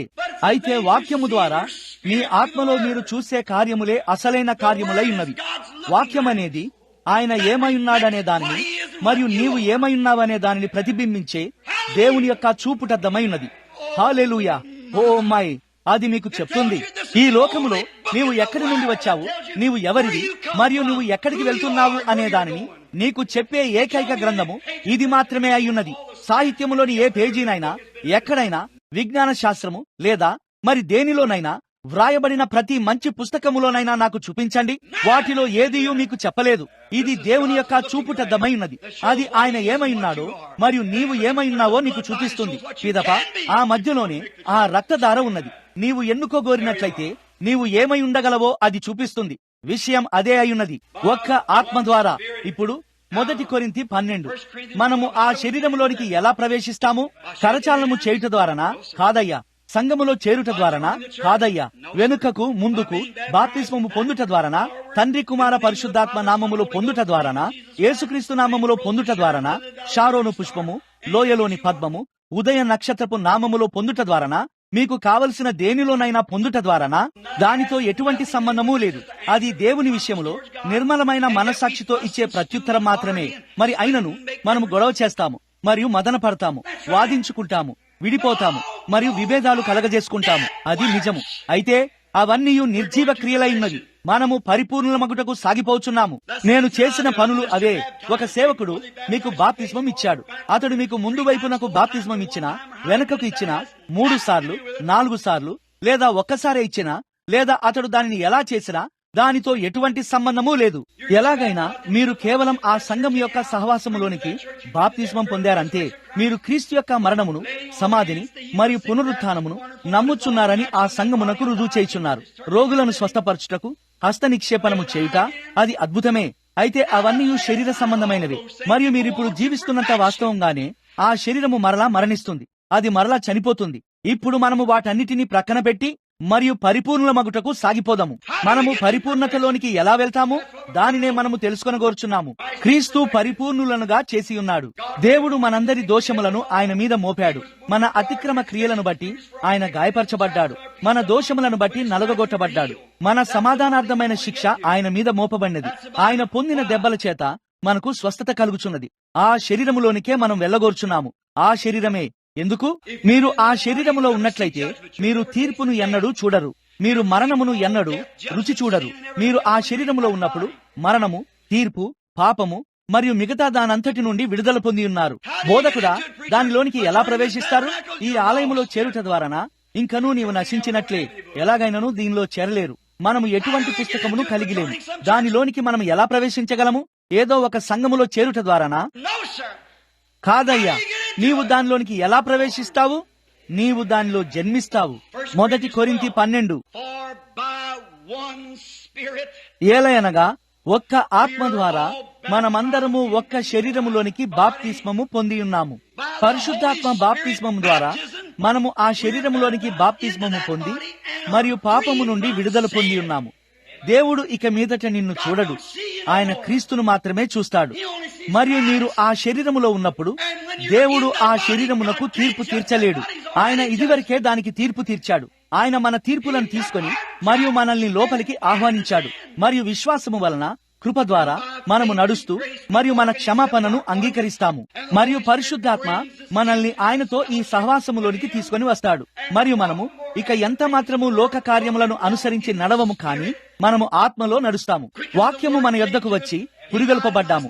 నాకు బదులుగా ఆయన మరణించాడు, నేను బ్రతికించబడ్డాను. ఇదిగో నేనిక్కడ ఉన్నాను. ఒకప్పుడు పాపములు మరియు అపరాధములలో చచ్చి ఉన్న నేను బ్రతికించబడ్డాను. ఆయనను సేవించవలనన్నదే నా సమస్త కోరిక అయ్యున్నది. నా ప్రేమ అంతయు ఆయన కొరకే అయ్యున్నది. నేను ఎక్కడకు వెళ్ళినా ఏమి చేసినా నేను ఆయనను మహిమపరచునట్లు నా నడకలన్నీ ఆయన నామములో ఉండాలని కోరుచున్నాను.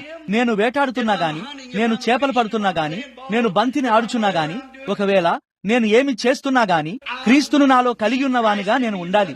ఎటువంటి ఒక జీవితముగా ఉండాలంటే ప్రజలు ఆ విధంగా ఉండాలని పరితపించాలి. మీ సంఘముల గురించి కబుర్లు చెప్పడం, వెక్కిరించడం మరియు గొడవ పడటం కాదు. మీకు అర్థమవుతున్నదా? ఒక్క ఆత్మ ద్వారా మనము ఆ శరీరములోనికి బాప్తిస్మము పొంది ఉన్నాము. మరియు నేను రక్తమును చూసినప్పుడు నేను మిమ్మును దాటి వెళ్ళుదును. వినండి దయచేసి, ఇక్కడ కేవలం ఇంకొంచెం ముందుకు చదువుదాము. వాటిని తెచ్చువారికి అది ఎన్నడూ సంపూర్ణ సిద్ధి కలగజేయనేరదు. అలాగు 2వ వచనం 10వ అధ్యాయము. అలాగూ చేయగలిగిన ఎడల వారు వాటిని అర్పించుట మానుదురు కదా. అది ఆ వ్యక్తిని పరిపూర్ణుడిగా చేయగలిగితే మరి దేవుడు పరిపూర్ణతను కోరుచున్నాడు. ధర్మశాస్త్రములను పాటించుట, ఆజ్ఞలన్నిటినీ పాటించుట మిమ్మల్ని పరిపూర్ణులుగా చేసిన ఎడల అప్పుడిక వేరే దేనిని కలిగి ఉండవలసిన అవసరం లేదు. మీరు ఇదివరకే పరిపూర్ణులుగా చేయబడ్డారు. ఎందుకనగా మీరు పరిపూర్ణులుగా ఉన్నప్పుడు మీరు నిత్యులై ఉన్నారు. ఎందుకనగా దేవుడొక్కడే నిత్యుడైన వాడు మరియు దేవుడొక్కడే పరిపూర్ణుడు. మరియు మీరు నిత్యులుగా ఉండుటకు గల ఒకే ఒక్క మార్గమేదనగా దేవునిలో భాగమైపోవుటయే. ఒక్కసారే శుద్ధపరచబడిన తర్వాత వారి మనస్సాక్షికి పాప జ్ఞప్తి ఉండదు. ఏమిటి? ఒకసారి శుద్ధపరచబడిన ఆరాధకునికి ఇక జ్ఞప్తి ఉండకపోవుటకై ఉన్నది. మీరు దాని యొక్క తర్జుమాను వ్రాసినట్లయితే అది కోరిక అయి ఉన్నది. ఒక్కసారే శుద్ధపరచబడిన ఆరాధికుడు పాపము కొరకు కోరికను ఇక ఎంత మాత్రము కలిగి ఉండడు. ఆరాధికుడు ఒక్కసారే శుద్ధపరచబడినట్లయితే ఇప్పుడు నీవు పైకి వెళ్లి మరియు ఇట్లు చెప్తావు, ఓ హల్లెలూయా, గత రాత్రి నేను రక్షించబడ్డాను. అయితే సరి దేవా దీవించుము, ఆమె నన్ను పడిపోవునట్లు చేసినది. హల్లెలూయా, ఏదో ఒక రోజు నేను మరలా రక్షించబడతాను. శిక్షణ లేని ఓ దయనీయమైన అజ్ఞాని, అది ఆ విధంగా కాదు. ఆరాధికుడు ఒక్కసారే శుద్ధపరచబడిన తర్వాత అతని మనస్సాక్షికి పాప జ్ఞప్తి ఇకను ఉండదు అని బైబిల్ గ్రంథం చెప్పినది. మనము చదువుచుండగా ఒక్క నిమిషం వినండి. అయితే ఆ బలులు అర్పించుట చేత ఏటేటా పాపములు జ్ఞాపకమునకు వచ్చుచున్నవి. ఇప్పుడు మనము సమయాన్ని ఆదా చేయడానికి 8వ వచనమును తీసుకుని మరియు నేను చెప్పగోర్చున్న దాని వద్దకు వెళ్ళడానికి క్రిందకు వెళ్ళబోచున్నాము.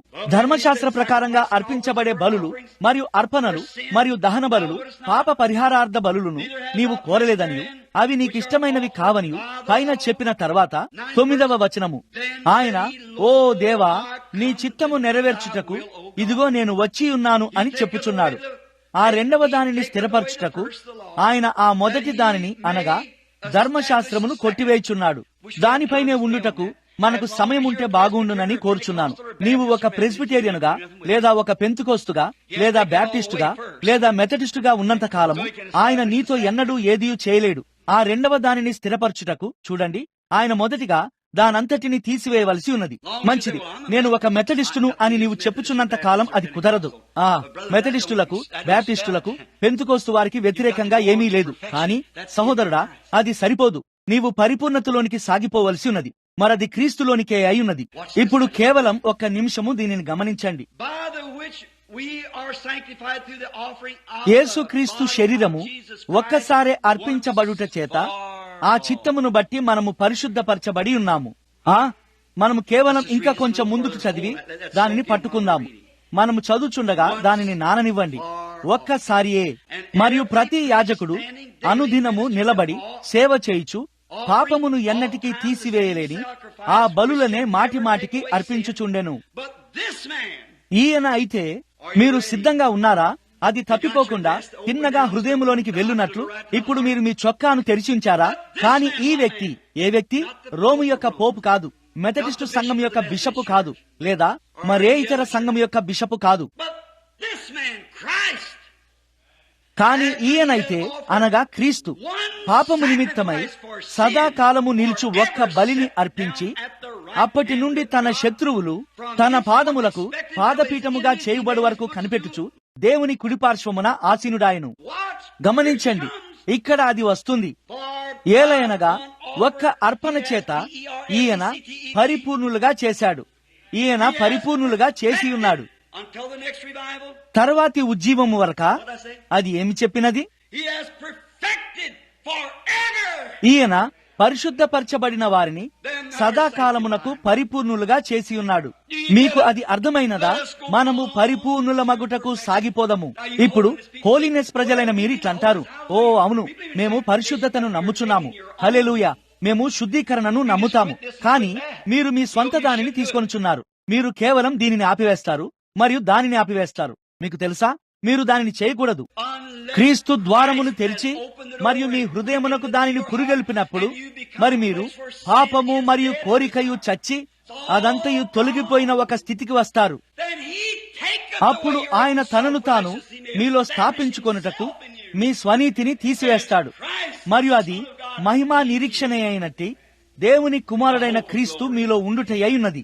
మనము పరిపూర్ణుల మగుటకు సాగిపోదము. మనము ఎలా పరిపూర్ణులం అవ్వగలము? క్రీస్తు యొక్క మరణము ద్వారా, సంఘములో చేరుట ద్వారా కాదు, మనము చేసే మంచి క్రియల ద్వారా కాదు. అది మంచిదే. మనము ఈ విధంగా లేదా ఆ విధంగా బాప్తిస్మము పొందుటను బట్టి కాదు, చేతులుంచుట ద్వారా మనము స్వస్థపరచబడినందుకు కాదు. మేము మరణము, సమాధి మరియు పునరుద్ధానమును నమ్ముచున్నాము అనేటటువంటి ఈ ఇతర కార్యములలో దేనిని బట్టి కాదు. పౌలు ఇట్లన్నాడు, మనుషుల భాషలతోనూ దేవదూతల భాషలతోనూ నేను మాటలాడినను, అనగా అర్థమయ్యే భాషలు మరియు గ్రహించబడలేక అనువదించబడవలసి ఉన్న భాషలు, రెండిటిలో మాటలాడినను నేను వ్యర్థుడనే. I am nothing. నేను జ్ఞానవరమును కలిగి ఉండి మరియు దేవుని యొక్క జ్ఞానమంతటిని గ్రహించినను, బైబిల్ గ్రంథమును వివరించగలిగి దాని నుండి దానంతటిని ముడివేయగలిగినను నేను వ్యర్థుడనే. అలాగైతే బైబిల్ గ్రంథమును నేర్చుకొనుటకై పాఠశాలకు వెళ్ళుట వలన అంత మేలు ఏమీ జరగదు కదూ. కొండలను పెకిలింపగల పరిపూర్ణ విశ్వాసము గలవాడనైనను అటువంటప్పుడు స్వస్థత సభలంత పెద్ద విషయమేమీ కాదు, అవునా? I'm nothing. నేను వ్యర్థుడనే. కాల్చబడ్డకు నా శరీరమును అప్పగించినను. ఓ, వారిట్లంటారు, ఆ మనిషి భక్తి గలవాడు, కాని అతడు వ్యర్థుడు అని పౌలన్నాడు. ఎన్నడూ ఏమీ కాలేదు. ఏలయనగా భాషలున్నను అవి ఆగిపోవును, ప్రవచనములున్నను అవి తప్పిపోవచ్చును, ఈ ఇతర కార్యములన్నీ ఉన్నా గాని అవి విఫలమగును. అయితే ఆ పరిపూర్ణమైనది వచ్చినప్పుడు పరిపూర్ణము కానిది నిరర్ధకమగును. చూడండి, ఆ పరిపూర్ణమైనది ఏమిటి? ప్రేమ. ప్రేమ అనగా ఏమిటి? దేవుడు ఈ చిన్న నిర్జీవమైన క్రియలను మరియు నియమములన్నిటినీ ప్రక్కకు పెట్టి మరియు పరిపూర్ణతలోనికి సాగిపోదాము. మీరు దానిని చూశారా? క్రీస్తు ద్వారా మనము పరిపూర్ణులుగా చేయబడుచున్నాము. మనము దానిలోనికి ఎలా ప్రవేశించగలము? పరిశుద్ధాత్మ బాప్తిస్మము ద్వారా. మంచిది. ఏమి జరుగుతుంది? మీరు మరణము నుండి జీవములోనికి దాటి ఉన్నారు. మంచిది. నేను వనకవలెనా, దూకవలెనా, దానిని చేయవలెనా? నీవు ఏమీ చేయనవసరం లేదు. నీవు ఇదివరకే దానిని చేసి ఉన్నావు. దేవుడు నిన్ను మరణము నుండి జీవములోనికి తీసుకుని వచ్చాడు మరియు నీవు సజీవంగా ఉన్నావు. పిదప నీ జీవితం యొక్క ఫలములు దానిని చూపిస్తాయి. మెథడిస్టులు మరియు నాజరీన్లైన మీలో చాలా మంది మీకు సాధ్యమైనంత గట్టిగా కేకలు వేశారు. మరి ఒక వ్యక్తి పొలములో నుండి మొక్కజొన్నను దొంగిలించారు. అది నిజము. సాధ్యమైన ప్రతి దానిని చేస్తారు. పెంతుకొస్తు వారైన మీలో చాలా మంది ఎండిపోయిన ఆవు పేడ మీద పల్లీలు వేస్తున్నట్లుగా భాషలతో మాట్లాడారు. నిశ్చయంగా తిన్నగా బయటకు వెళ్లి మరియు వేరొకరి భార్యతో పారిపోయి అన్ని రకములైన కార్యములను చేశారు. సహోదరుడా, అది కాదు. పరిశుద్ధాత్మ యొక్క స్థానమును తీసుకొనుటకు ఏ ఉద్రేకమునైనా లేదా మరి దేనినైనా కలిగి ఉండటకు ప్రయత్నించకండి. నూతన జన్మ వచ్చినప్పుడు మీరు మార్చివేయబడ్డారు. దానిని నిరూపించుటకు మీరేమీ చేయనక్కర్లేదు. మీరు నడుస్తుండగా మీ జీవితమే దానిని రుజువు చేస్తుంది. మీ ప్రేమ, సమాధానము, దీర్ఘశాంతము, సాత్వికము, దయాలుత్వము, సహనము రుజువు చేస్తాయి. మీరు అదే అయి ఉంటారు మరియు లోకము మీలో యేసుక్రీస్తు యొక్క ప్రతిబింబమును చూస్తుంది. ఇప్పుడు భాషలతో మాట్లాడుట, కేకలు వేయుట, అవి కేవలం ఇటువంటి ఒక జీవితమును వెంబడించే గుణలక్షణములై ఉన్నవి. మరియు మీరు తీసుకొని ఆ గుణలక్షణములను అనుకరించవచ్చు గాని మరి ఆ జీవితమును ఎన్నడూ కలిగి ఉండరు. మనము దానిని చూస్తున్నాము. అది నిజమని ఎంతమందికి తెలుసు? ఖచ్చితంగా మీకు తెలుసు. నిశ్చయముగా మీకు తెలుసు మాయే, మీ చుట్టూ మీరు దానిని చూస్తుంటారు. కావున మీరు జీవించే మీ జీవితము కాకుండా పరిశుద్ధాత్మకు రుజువు అని మీరు చెప్పగలిగే ఏదీ లేదు. ఇప్పుడు మీరు భాషలతో మాట్లాడగోరిన ఎడల దానిని బలపరచుటకు మీరు ఆ జీవితమును కలిగి ఉన్నట్లయితే అది పరిపూర్ణంగా మంచిదే, అది నిజము. మరియు మీరు కేకలు వేయాలనుకుంటే మంచిది, అది మంచిదే. నేను కూడా కేకలు వేస్తాను. కొన్నిసార్లు నేను ఎంతగా ఆనందముతో నిండిపోతానంటే ఒక జత బూట్లను కూడా ధరించి ఉండలేను. నేను వాటి నుండి బయటకు దూకడానికి ఇష్టపడతాను మరియు అది అద్భుతమైనది. నేను దానిని నమ్ముతాను. నేను దర్శనములు చూశాను మరియు రోగులు స్వస్థపరచబడుటను, మృతులు లేపబడుటను చూశాను. వారక్కడ పడి ఉండగా వైద్యులు వెళ్లిపోతూ వారి పని అయిపోయినది మరియు వారు మరణించారు అని చెప్పినప్పుడు కొన్ని గంటలు అక్కడ పడి ఉండగా మరియు పరిశుద్ధాత్మ నేరుగా క్రిందకు దిగివచ్చి మరియు ఒక దర్శనమును చూపించి అక్కడికి వెళ్లి మరియు ఆ వ్యక్తిని పైకి లేపుటను చూశాను. చెవిటివారు, మూగవారు, గుడ్డివారు బాగవుటను మరియు కుంటివారు నడుచుట నేను చూశాను. అవి కేవలం గుణలక్షణములైనవి. సహోదరుడా, చాలా కాలం క్రితము ప్రపంచమనేది అసలు ఒక పునాదిని కలిగి ఉండుటకు ముందు దేవుడు తన యొక్క నిత్యమైన కృప ద్వారా ఆయన క్రిందికి చూశాడు మరియు ముందు జ్ఞానము ద్వారా ఆయన నిన్ను మరియు నన్ను చూశాడు. మనము ఏ కాలములో జీవిస్తామో ఆయనకు తెలుసు. మనము ఏమై ఉంటామో ఆయనకు తెలుసు. కావున ఎన్నిక ద్వారా మనము ఆయనతో కూడా మచ్చ లేకుండా ఉండటానికి జగత్ పునాది వేయబడక మునిపే ఆయన మనలను ఎన్నుకున్నాడు. ఇప్పుడు మచ్చ అనేది లేకుండా ఆయనతో ఉండుటకై జగత్ పునాది వేయబడక ముందే ఆయన మనలను ఎన్నుకున్నట్లయితే మరి మనమందరము మచ్చతో పుట్టిన వారమై మరియు ఏదియు మనలను శుద్ధి చేయలేకున్న ఎడల ఏ విధంగా మనము మచ్చలేని వారుగా ఉండబోచున్నాము? ఆయన తన అద్వితీయ కుమారుని పంపించాడు. తద్వారా అతని యందు నమ్మికయించు ప్రతివాడును జీవమునకు అంతమును కలిగి ఉండక నిత్య జీవమును కలిగి ఉండుటకై ఉన్నది. ఎన్నడూ నశింపక నిత్య జీవమును కలిగి ఉండుటకై ఉన్నది. పిదప మనము ఆయనలోనికి వచ్చినప్పుడు పరిశుద్ధాత్మ మనలను పిలుచుటను బట్టి విశ్వాసము ద్వారా కృపచేతనే మనము రక్షించబడి ఉన్నాము.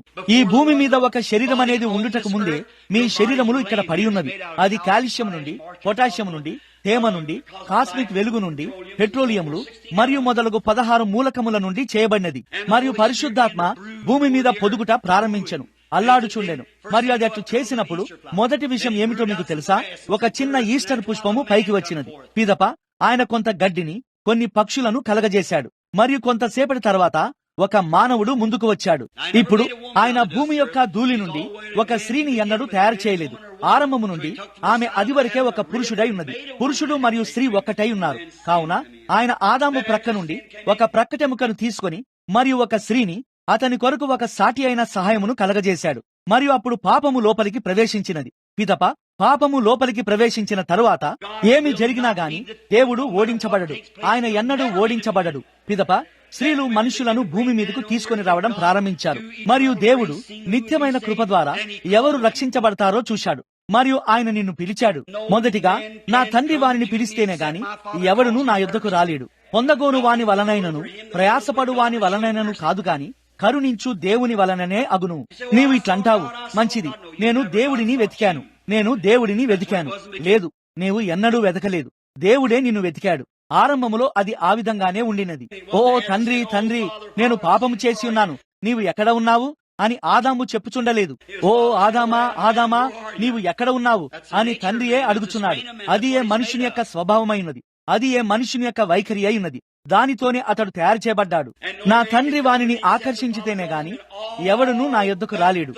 మరియు నా తండ్రి నాకు అనుగ్రహించిన వారందరూ, హల్లెలూయా, వచ్చు వారందరికీ నేను వారికి నిత్య జీవమునిచ్చెదను మరియు అంత్య దినమున నేను వానిని లేపుదును. పరలోకపు దేవుడు చేసిన ఎటువంటి ఒక ధన్యకరమైన వాగ్దానము కదా. ఈ రాత్రి మనం అక్కడికి వస్తాము. అక్కడ ఆయన తనతోడని ప్రమాణము చేసి ఉన్నాడు. అంతకంటే గొప్పవారెవరనూ లేరు. మీరు మీకంటే ఎవరైనా గొప్పవారి మీద ప్రమాణం చేస్తారు. గొప్పవారెవరనూ లేరు. కావున దేవుడు తనపై తానే ప్రమాణం చేశాడు. మనము దానిలోనికి వెళ్ళుచున్నాము. ఆయన దానిని ఎలా చేశాడో మరియు ఆయన దానిని ఎప్పుడు చేశాడో చూస్తాము. మరియు ఆయన మనల్ని లేపి మరియు మనల్ని తన స్వంత స్వాస్థ్యముగా చేస్తాడని ఆయన తనపై తానే ఒట్టు పెట్టుకున్నాడు. ఓ, ఈ ఉదయమున మనం ఎంత పరిపూర్ణముగా మరియు దృఢముగా నిలబడగలము కదా. మీరు ఏ విధంగా చూడగలరు కదా. మరణము నేరుగా మీ ముఖములోనికి చేరి చూస్తున్నట్లయితే మీరును పౌలు వలె చెప్పగలరు, మరణమా నీ ముల్లెక్కడా, సమాధి నీ విజయమెక్కడా? అయితే మన ప్రభువైన యేసుక్రీస్తు ద్వారా మనకు విజయమును అనుగ్రహించు దేవునికి కృతజ్ఞతలు చెల్లునుగాక. అక్కడే నీ ఉన్నావు. ఎందుకు? ఓ, నీవు ఫలానా మరియు ఫలానా దానిని చేశావు, నాకు అది తెలుసు, కానీ నేను ఆయన యొక్క రక్తము చేత కప్పబడి ఉన్నాను. హల్లెలూయా. ఒక్క ఆత్మ ద్వారా మనమందరము ఒక్క శరీరములోనికి బాప్తిస్మం పొంది ఉన్నాము. మెథడిస్టులు, బ్యాప్టిస్టులు, ప్రెస్బిటేరియన్లైన మీరు ఎవరైనప్పటికీ మనము ఒక్క శరీరములోనికి బాప్తిస్మం పొంది ఉన్నాము. మనము సహవాసమును కలిగి ఉన్నాము మరియు మనము దేవుని రాజ్యపు పౌరులమయ్యుండి మేము ఈ లోక సంబంధము కాము అని చెప్పుకొంచున్నాము. ఒక రోజున నా చిన్న అమ్మాయి వచ్చి ఇట్లా అన్నది, డాడీ, ఈ చిన్న అమ్మాయి ఫలానా మరియు ఫలానా దానిని చేసినది మరియు వారు ఫలానా మరియు ఫలానా దానిని చేశారు. మేము ఆ ఇంటికి వెళ్ళాము, వారు ఫలానా మరియు ఫలానా దానిని చేశారు. ఇట్లా అన్నది, మనం ఎందుకని దానిని చేయము? నేనిట్లు చెప్పాను, ప్రియా, మనము ఆ లోక సంబంధము కాము, వారు తమ మట్టుకు తాము ఒక ప్రపంచములో జీవిస్తారు. ఇట్లన్నది, మనమందరము ఒకే నేల మీద నడవటం లేదా? నేనిట్లు చెప్పాను, ప్రియా, లోక సంబంధులు, మనము ఆ ప్రజలకు సంబంధించిన వారము కాము. బైబిల్ గ్రంథము ఇట్లు చెప్పినది, వారిలో నుండి బయటికి వచ్చి మీరు వేరుపరుచుకొని ఉండండి అని దేవుడు చెప్పుచున్నాడు. చూడండి, మీరు దానికి చెందిన వారు కారు మరియు ఆ నూతన స్వభావము మీ లోపలికి వచ్చినప్పుడు మీరు బయటకు లాగబడవలసిన అవసరం లేదు. లోతు భార్య వలె మీరు వెనకకు వెళ్ళగోరరు. మీరు దానికి వెలుపల జన్మించారు మరియు మీరు వేరొక పరిమాణములో ఉన్నారు మరియు అది మీకు చెత్తలాగా కనబడుతుంది. మరియు మనము జీవించుచున్న ఈ గొప్ప అద్భుతమైన అమెరికా దానితో నిండిన ఒక పెద్ద గందరగోళముగా మారి ఉన్నది. విషయమంతా కామము మరియు స్త్రీలే. మరియు స్త్రీలు వారి వస్త్రధారణ చేసుకునే విధానము, పురుషులు వారు ప్రవర్తించే విధానము మరియు వారు చేస్తున్న కార్యములు ఉండగా మరియు పిదప తమను తాము క్రైస్తవులు అని పిలుచుకుంటున్నారు. ఉదాహరణకు ఈ ఎల్విస్ ప్రెస్లీ ఇప్పుడు వెళ్లి పెంతుకోస్తు సంఘములో చేరాడు. అవును, యూదాకు 30 వెండి నాణములు లభించినది అక్కడే అయ్యున్నది. ఎల్విస్ తన జన్మ హక్కులను అమ్ముకున్నందుకు కుప్పలు కుప్పలుగా క్యాడ్లాక్స్ కార్లను మరియు కొన్ని $1 మిలియన్ పొందుకున్నాడు. ఆర్థర్ గాడ్ఫ్రే దాని వైపు చూడండి. ఇక్కడ లూయిస్ విల్ లో జిమ్మీ ఆస్బర్న్ ను చూడండి. అక్కడ ఆ పాత బూగీ ఊగీ రాక్ అండ్ రోల్ సంగీతంతో, పాత బుద్ధిహీనమైన దానితో మరియు ఆ మురికితో ఉన్నాడు. మరియు ఆదివారం ఉదయమున బైబిల్ గ్రంథమును తీసుకుని వేదిక మీద నిలబడి మరియు బోధిస్తాడు. ఎంత అవమానకరము! ప్రతి బల్లయు వాంతులతో నిండి ఉన్నది అని బైబిల్ గ్రంథము చెప్పడంలో ఎటువంటి ఆశ్చర్యము లేదు. ఎందుకు? మనం ఒక భయంకరమైన దినములో జీవించుచున్నాము. మరియు ఓ, వారు చాలా భక్తిపరులు అని ప్రజలు అంటుంటారు. ఓ, దయ్యము కూడా భక్తిపూర్వకమైనదని మీకు తెలియదా? కయ్యను కూడా సరిగ్గా హేబెలు వలనే భక్తిపరుడని మీకు తెలియదా? కానీ అతనికి ప్రత్యక్షత లేదు. అదంతే, అతనికి ప్రత్యక్షత లేదు. అవునండి, మనమందరము సంఘానికి వెళ్తాము, కానీ కొందరే జీవమును కలిగి ఉన్నారు. వారు మాత్రమే తమ హృదయములో యేసుక్రీస్తు యొక్క ప్రత్యక్షతను కలిగి ఉన్నారు. వణుకుట ద్వారా, గెంతుట ద్వారా కాదు, సంఘములో చేరుట ద్వారా కాదు, కానీ దేవుడు అతనికి బయలుపరుచుకున్న ప్రత్యక్షత ద్వారా అయ్యున్నది. ఏమి చెప్పబడినదో చూడండి. మనుష్య కుమారుడనైన నేను ఎవనినని జనులు చెప్పుకొనుచున్నారు. కొందరు నీవు ఒక ప్రవక్తవని చెప్పుచున్నారు మరియు కొందరు నీవు ఏలియావని చెప్పుచున్నారు. ఇట్లా అడిగాడు, మీరైతే ఎవడినని చెప్పుకొనుచున్నారు? పేతురు ఇట్లన్నాడు, నీవు సజీవుడగు దేవుని కుమారుడవైన క్రీస్తువు. అది అతని పెదవుల నుండి వచ్చినది కాదు. అందుకు ఆయన ఇట్లన్నాడు, యోనా కుమారుడవైన సీమోను, నీవు ధన్యుడవు. ఏలైనగా రక్తమాంసములు ఎన్నడూ దీనిని బయలుపరచలేదు. బైబిల్లోని కొన్ని నీతి శాస్త్రములలో లేదా ఏదో ఒక వేదాంత సెమినరీలో నీవు ఎన్నడూ దీనిని నేర్చుకోలేదు. నీవు ధన్యుడవు. ఏలైనగా రక్తమాంసములు దీనిని నీకు బయలుపరచలేదు, కానీ పరలోకమందున్న నా తండ్రియే దీనిని బయలుపరిచాడు. మరియు ఈ బండ మీద నేను నా సంఘమును కట్టుదును మరియు పాతాళలోక ద్వారములు దాని ఎదుట నిలువనేరవు. ఈ ఉదయమున నీవు ఒక సంఘమునకు చెందినందుకు నీవు ఒక క్రైస్తవుడవైతే నీవు నశించినట్లే. నీవు మరణము నుండి జీవములోనికి దాటినందుకు నీవు ఒక క్రైస్తవుడవైతే నీవు తీర్పు నుండి విడుదల పొంది ఉన్నావు. నీవు క్రీస్తులోనికి అన్ని వేళలా పరిపూర్ణవగుచున్నావు. దేవుడు ఒక్క విషయాన్ని కూడా చూడలేదు. నీవిట్లంటావు, సరే, నేనెన్నడైనా పొరపాటును చేస్తానా? నిశ్చయంగా. అయితే నీవు దానిని బుద్ధిపూర్వకంగా చేయవు. ఇప్పుడు కేవలం కొన్ని నిమిషములలో మనము దానిలోనికి వెళ్ళుచున్నాము. ఏలైనగా సత్యమును గూర్చి అనుభవ జ్ఞానం పొందిన తర్వాత బుద్ధిపూర్వకంగా పాపం చేయువానికి పాపములకు బలి ఇకను ఉండదు. ఈ రాత్రి మనము దానిలోనికి వెళ్తాము. ఎందుకనగా ఇప్పుడు కొంచెం ఎక్కువ ఆలస్యమైనది. దీనిలో కేవలం మరికొన్ని వచనములను మనం చదువుదాము. తద్వారా మనము మరికొంచెం పొందుకునట వలన మంచి అనుభూతిని పొందగలం. మంచిది, సరే, ఈ రాత్రే మనము దానిని ప్రారంభించుదాం. 4వ వచనం, దీనిని వినండి. ఏలైనగా ఒకసారి వెలిగింపబడి మరియు శక్తిని, పరలోక సంబంధమైన వరములను రుచి చూచి పరిశుద్ధాత్మలో పాలివారై మరియు దేవుని దివ్య వాక్యమును, రాబోవు యుగ సంబంధమైన శక్తిని అనుభవించిన తర్వాత తప్పిపోయిన ఎడల మారు మనసు పొందునట్లు తమను తాము మరలా నూతన పరచుట అసాధ్యము. చూశారా? మరియు ఇదేమిటో చూపించుటకు మనము దానిని హెబ్రీ 10లోనికి తీసుకెళ్తాము మరియు ముందుకు వెళ్లి వెనకకు వస్తూ ఉంటాము. స్నేహితులారా, మనము పరిపూర్ణతలోనికి సాగిపోదాము. మనము ఈ రోజు మనము ఎటువంటి మినహాయింపు లేకుండా ఉన్నాము. మనకు అసలు ఎటువంటి మినహాయింపు లేదు. ఈ చివరి దినమున పరలోకపు దేవుడు ప్రత్యక్షమయ్యాడు. మరియు ఇదివరకు ఆయన ఇక్కడ ఉన్నప్పుడు, ఆయన భూమి మీద ఉన్నప్పుడు చేసిన అవే క్రియలను ఇప్పుడు చేయుచున్నాడు. మనము ఈ బైబిల్ గ్రంథము గుండా వచ్చుచుండగా ఆయన నిరూపించాడు. మరియు మీరు తరగతిలోని వారలారా ఈ విషయమును ఎరిగి ఉండండి. అదేమిటనగా, ఆయన అరణ్యములో పిల్లలతో చేసినట్టి ఆశ్చర్యకార్యము వెంబటి ఆశ్చర్యకార్యమును, సూచన వెంబడి సూచనను, మరియు అద్భుతం వెంబటి అద్భుతమును, ఆయన చేసిన కార్యములను మరియు సూచనలను ఆయన ఇక్కడ భూమి మీద ఉండి శరీరములో ప్రత్యక్షపరుచుకున్నప్పుడు ఆయన చేసిన కార్యములను మనం తీసుకున్నాం. మరియు సరిగ్గా అవే కార్యములు ఈనాడు సరిగ్గా మన మధ్య జరుగుచున్నవి. దానిని నిర్ధారించుటకు ఇదిగో వాక్యము ఇక్కడ ఉన్నది. అది సరైనదని చెప్పుటకు, దానిని సరైనదిగా చేయుటకు విషయం ఇక్కడున్నది. అదే కార్యమును చేయుటకు దేవుని ఆత్మ ఇక్కడున్నది. కాబట్టి మనము ఎటువంటి మినహాయింపు లేకుండా ఉన్నాము. మనము ప్రార్థించుకుందాము. పరలోకపు తండ్రి, ఇంత గొప్ప సాక్షి సమూహము మేఘము వలె మమ్మల్ని ఆవరించి ఉండుటను చూస్తుండగా మేము ప్రతి మాటను, ప్రతి దానిని, ప్రతి తప్పిదమును, ప్రతి చెడ్డ మాటను, చెడుగా పలికిన ప్రతి మాటను, ప్రతి తలంపును ప్రక్కకు పెట్టి, మరియు మా విశ్వాసమునకు కర్తయు దానిని ముగించువాడునైనా ప్రభువైన యేసుక్రీస్తు వైపు చూచుచు మా ఎదుట ఉంచబడిన పందెములో ఓపికతో పరిగెత్తనిమ్ము. ఓ, ఆయన యొక్క అత్యంత సాటిలేని పరిశుద్ధమైన నామము స్తుతింపబడుగాక. పడిపోయిన మానవుణ్ణి విమోచించి మరియు వారిని తిరిగి ప్రభువైన దేవునితో సహవాసములోనికి తెచ్చుటకు ఆయన ఏ విధంగా భూమి మీదకు వచ్చాడో గదా. మరియు దీనిని బట్టి మేము నీకు కృతజ్ఞతలు చెల్లిస్తున్నాము. మరియు ఇప్పుడు ఆయన కృప ద్వారా మేము ఎన్నడూ ఆయనను ఎన్నుకోలేదు గాని ఆయనే మమ్మల్ని ఎన్నుకున్నాడు. మీరు నన్ను ఎన్నుకోలేదు గాని నేనే మిమ్మల్ని ఎన్నుకున్నాను అని ఆయన చెప్పాడు. ఎప్పుడు? జగత్తుకు పునాది వేయబడక మునిపే అయి ఉన్నది.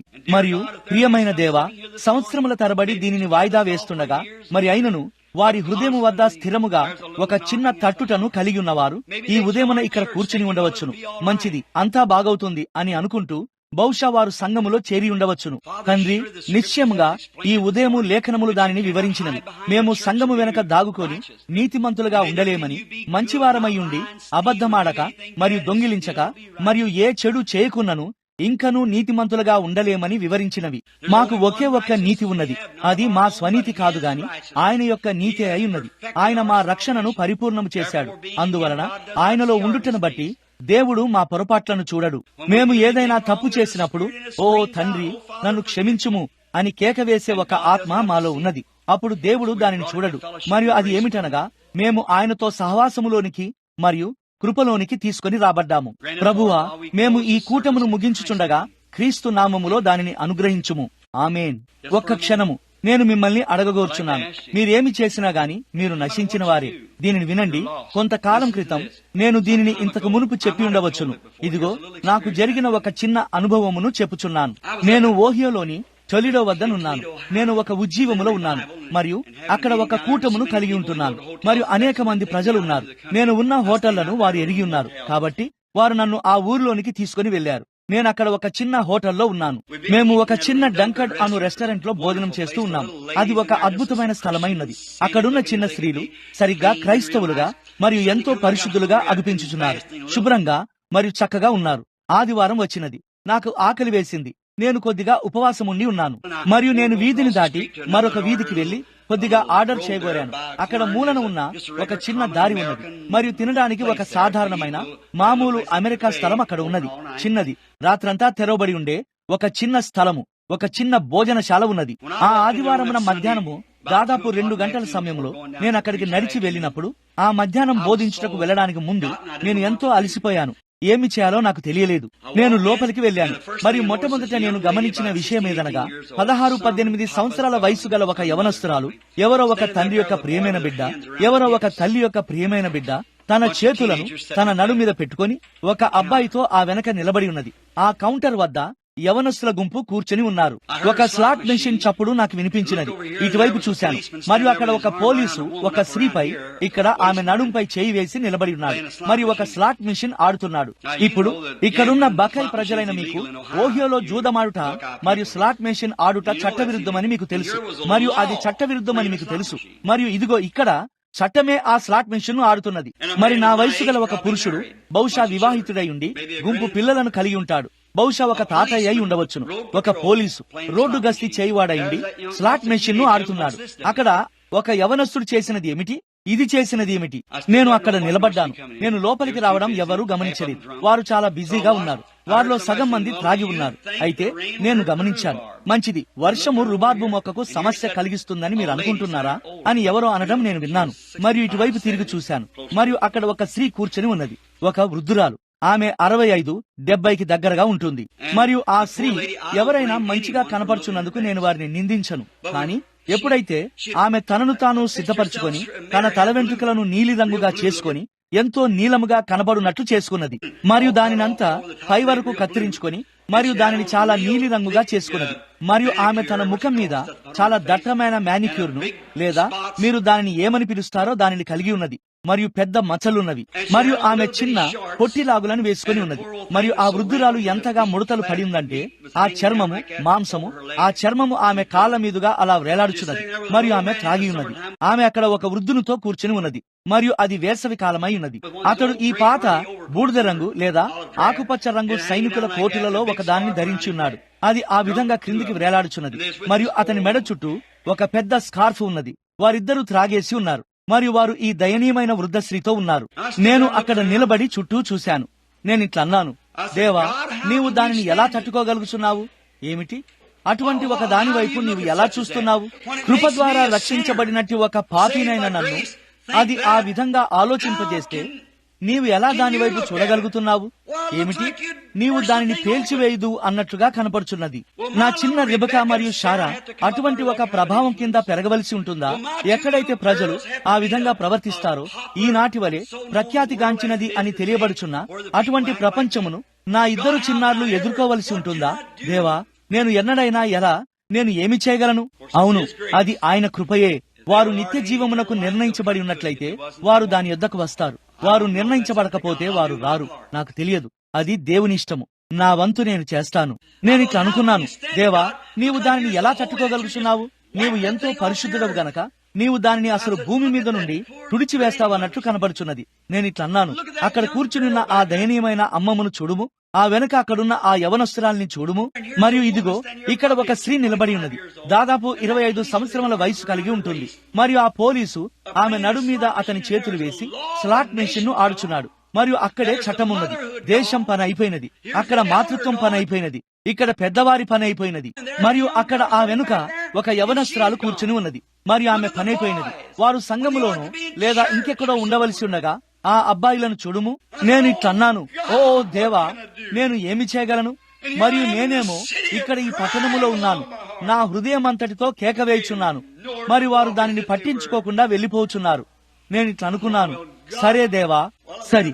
అప్పుడు ఒక ఆలోచన వచ్చినది. నేను వారిని పిలువని ఎడల వారు ఎలా రాగలరు? తండ్రి నాకు అనుగ్రహించిన వారందరూ వచ్చెదరు. మీకు కన్నులున్నవి కాని మీరు కానలేరు, చెవులున్నవి కాని మీరు వినలేరు. నేను ఇట్లా అనుకున్నాను, మంచిది, ఉజ్జీవమునకు బదులు అధ్యక్షుడు పట్టణమునకు వస్తే ప్రతి ఒక్కరూ బయటకు వస్తారు. ఓ నిశ్చయంగా అది లోక సంబంధమైనది. అప్పుడు నేను ఇలా ఆలోచించడం ప్రారంభించాను. సరి దేవా, నీవు ఎందుకని వచ్చి యేసును పంపి మరియు దానిని ముగించకూడదు? కేవలం వెళ్లి మరియు దానినంతా పూర్తి చేసి మరియు దానిని ముగించవచ్చు కదా. అప్పుడు ఏదో నా ముందు కదలాడుటను నేను చూశాను. అది ఒక చిన్న సుడిగాలి ఈ విధంగా వెళ్లుచున్నట్లు కనిపించినది. నేను దానిని గమనిస్తూనే ఉన్నాను. ఒక ప్రపంచము తిరుగుతూ ఉండటాన్ని నేను చూశాను. నేను దానిని గమనించాను, మరియు దానిపై ఏదో చిమ్మి పడుతూ ఉన్నది. నేను చూశాను, మరియు అది కెంపు వలె ఉన్న ఎర్రని రక్తమై ఉన్నది. ప్రపంచమంతటా చిమ్మి పడుతూ ఉన్నది. ఒక తోకచుక్క వలె ఒక సుడిగాలి చుట్టూ తిరుగుతున్నట్లుగా ఉన్నది, మరియు చుట్టూ అది ఈ విధంగా ఒక సుడిగాలిని కలిగి ఉన్నది. మరియు నేను ఈ సుడిగాలి వైపు చూశాను, మరియు సరిగ్గా దానికి పైగా నేను దర్శనములో యేసును చూశాను. ఆయన క్రిందకు చూస్తున్నాడు, మరియు నేను ఇక్కడ భూమి మీద నిలబడి నేను చేయకూడని కార్యములను చేయుటను నేను చూశాను. మరియు నేను పాపము చేసిన ప్రతిసారి దేవుడు నన్ను చంపి ఉండేవాడే. ఎందుకనగా నీవు దానిని తినుదినమున నీవు చచ్చెదవు, మరియు దేవుని యొక్క పరిశుద్ధత మరియు న్యాయము దానిని కోరుచున్నది, మరియు నీవు చనిపోవలసి ఉన్నది. మరియు అప్పుడు నేను అక్కడ చూశాను. నేను నా కళ్ళను రుద్దుకుంటూ ఉన్నాను. నేను ఇట్లన్నాను, నేనెన్నడూ నిద్రపోలేదు. ఇది ఒక దర్శనమై ఉన్నది. ఇది నిశ్చయముగా ఒక దర్శనమే. నేను ఆ తలుపు వెనక నిలబడి ఉండగా నేను గమనిస్తూనే ఉన్నాను, మరియు నా స్వంత పాపములు పైకి రావడాన్ని నేను చూశాను. మరియు అవి సింహాసనమును తాకడం ప్రారంభించిన ప్రతిసారి ఆయన రక్తము ఒక కారుకు ఉన్న బంపరు వలె పనిచేయుచున్నది. అది దానిని పట్టుకొని మరియు అది కుదిపివేయబడుటను నేను చూశాను. మరియు రక్తము ఆయన ముఖం మీదుగా కారుచుండినది.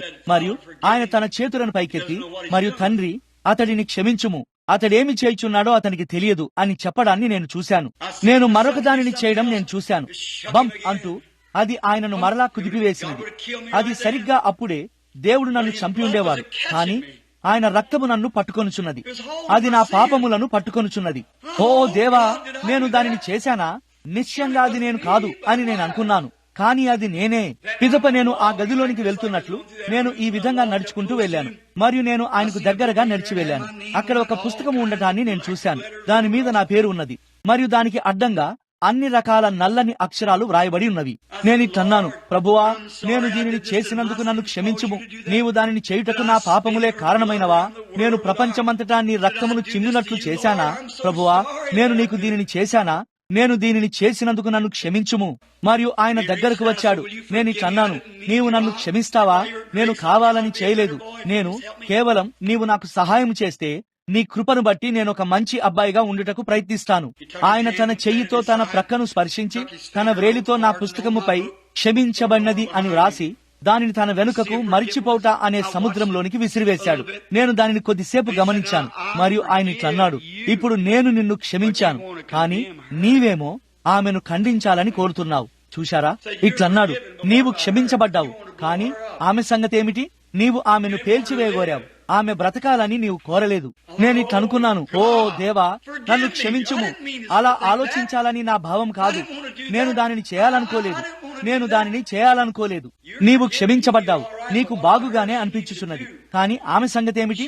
ఆమెకు కూడా అది అవసరం. ఆమెకు అది అవసరం.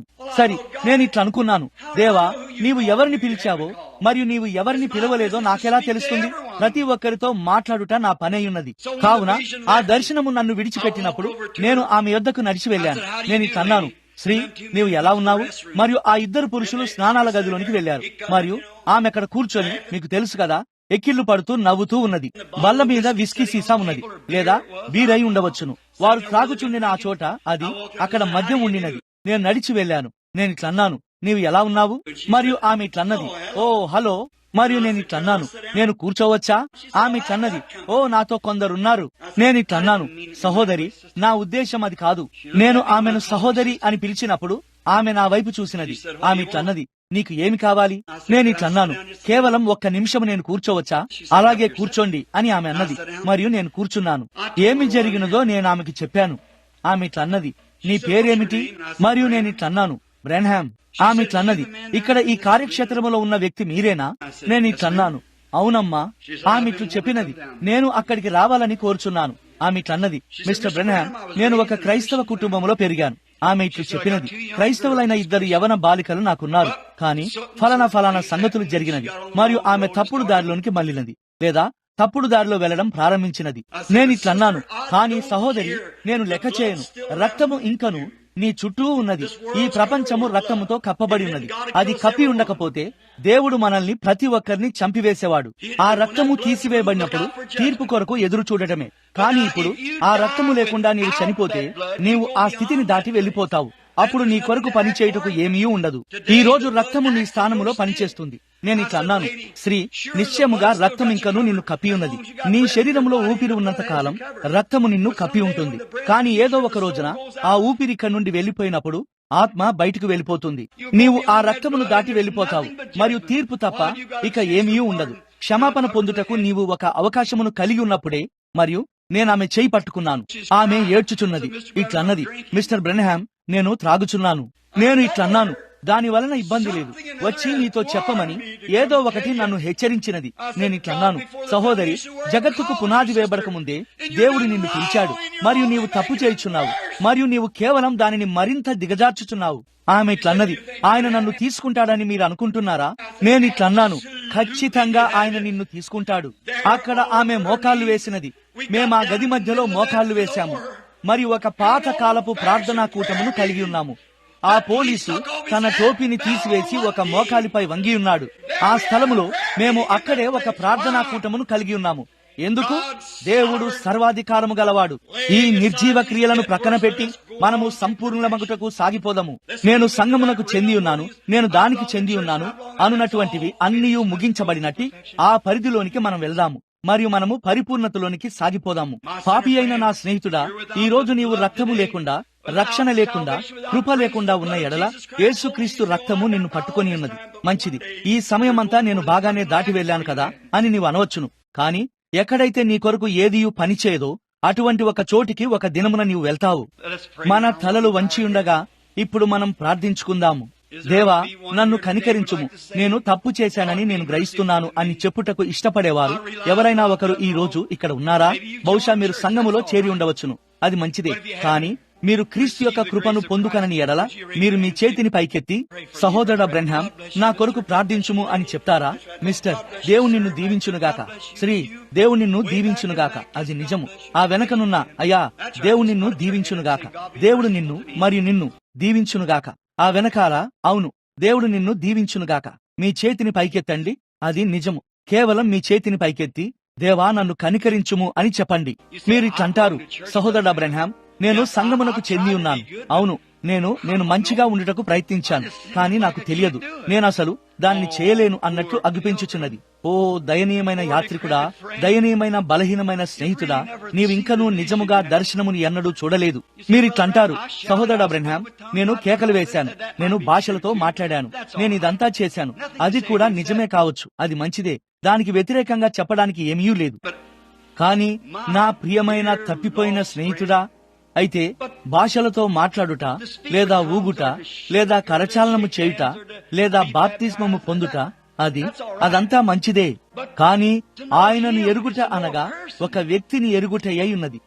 ఆయనను ఎరుగుటయే జీవమై ఉన్నది. మీరిట్లంటారు, నాకు బైబిల్ చాలా బాగా తెలుసు. సరి, బైబిల్ గ్రంథమును ఎరుగుట జీవము కాదు, ఆయనను ఎరుగుటయే వ్యక్తిగత సర్వనామం. ఆయనను ఎరుగుట, క్రీస్తును ఎరుగుట, ఆయన నిన్ను క్షమించాడని నీవు ఎరుగుటయ్యి ఉన్నది. మరలా ఇంకెవరైనా మీ చేతులను పైకెత్తుతారా? శ్రీ, దేవుడు నిన్ను దీవించునుగాక. అయ్యా, దేవుడు నిన్ను దీవించునుగాక. ఇక్కడున్న సహోదరుడా, దేవుడు నిన్ను దీవించునుగాక. ఆ వెనుకనున్న యవనస్తుడా, దేవుడు నిన్ను దీవించునుగాక. ఇక్కడున్న సహోదరి, దేవుడు నిన్ను దీవించునుగాక. అక్కడ ఆ వెనుకనున్న నిన్ను దేవుడు దీవించునుగాక. అది నిజము. ఆయనను ఎరుగుటయే జీవమై ఉన్నది. సహోదరుడా బ్రహ్మాం, నన్ను జ్ఞాపకము చేసుకొనుము. నేనిప్పుడు సరిగ్గా ఇక్కడ నా కుర్చీలో ఉండగానే క్రీస్తును అంగీకరించబోచున్నాను. ఇట్లు చెప్పండి, ప్రభువైన యేసు, నా హృదయములోనికి రమ్ము మరియు ఆ సమాధానమును, ఆ మాధుర్యమును నాకు దయచేయము. సంగమునకు వెళ్లి మీకు సాధ్యమైనంత గట్టిగా సంగీతమును వాయించి పైకి మరియు క్రిందికి నాట్యమాడుతూ ఆ మధ్యదారి గుండా పరిగెత్తి ఇంటికి వెళ్లి కలవరపడుతూ మరియు అటూ ఇటూ తిరుగుతూ గొడవలు చేయడం అది క్రీస్తు కాదు. మీరు సంగమునకు వెళ్లి కూర్చొని మరియు ఆ వంతెనకు ఎలా రంగులు వేయబడబోచున్నది అని, లేదా అటువంటిదేదో ఒక దాని గురించి ఒక చిన్న ప్రసంగమును వింటారు. వాక్యమును ఎన్నడూ వినరు. వాక్యము జీవమును తీసుకువస్తుంది. అది విత్తనమైనది. మీకు నెమ్మది వద్దా? మరణమును గూర్చి మీరు చింతించుచున్నారా? ఈ రోజు మీకు గుండెపోటు వస్తే అది మిమ్మల్ని ఆందోళనకు గురి చేస్తుందా? లేదా ఈ మార్గాంతమున నేను ప్రభువైన యేసుతో ఉండబోచున్నాను అని చెప్పుటకు మీరు సంతోషిస్తారా? మీరు ఆయనను ఎరిగి ఉన్నారా? మీరు ఎరగని ఎడల కేవలం మీ చేతిని పైకెత్తండి. మేము మీ కొరకు ప్రార్థన చేయబోచున్నాము. అవును సహోదరుడా, నీవు కూడా. మంచిది. ఇప్పుడు మీ హృదయములో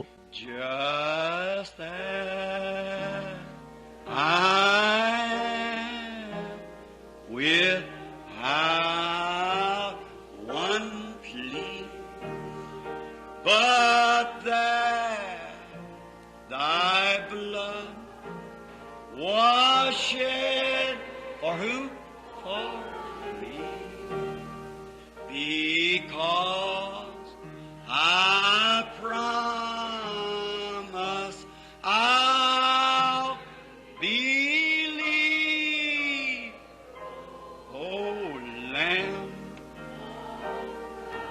O Lamb of God, I come tenderly, mercifully, just as విశ్వాసము ద్వారా నేరుగా ఆయన వద్దకు నడిచిరండి. ఆయన సరిగ్గా అక్కడే మీ ప్రక్కన నిలబడి ఉన్నాడని నమ్మండి. ఆయన నిలబడి ఉన్నాడు.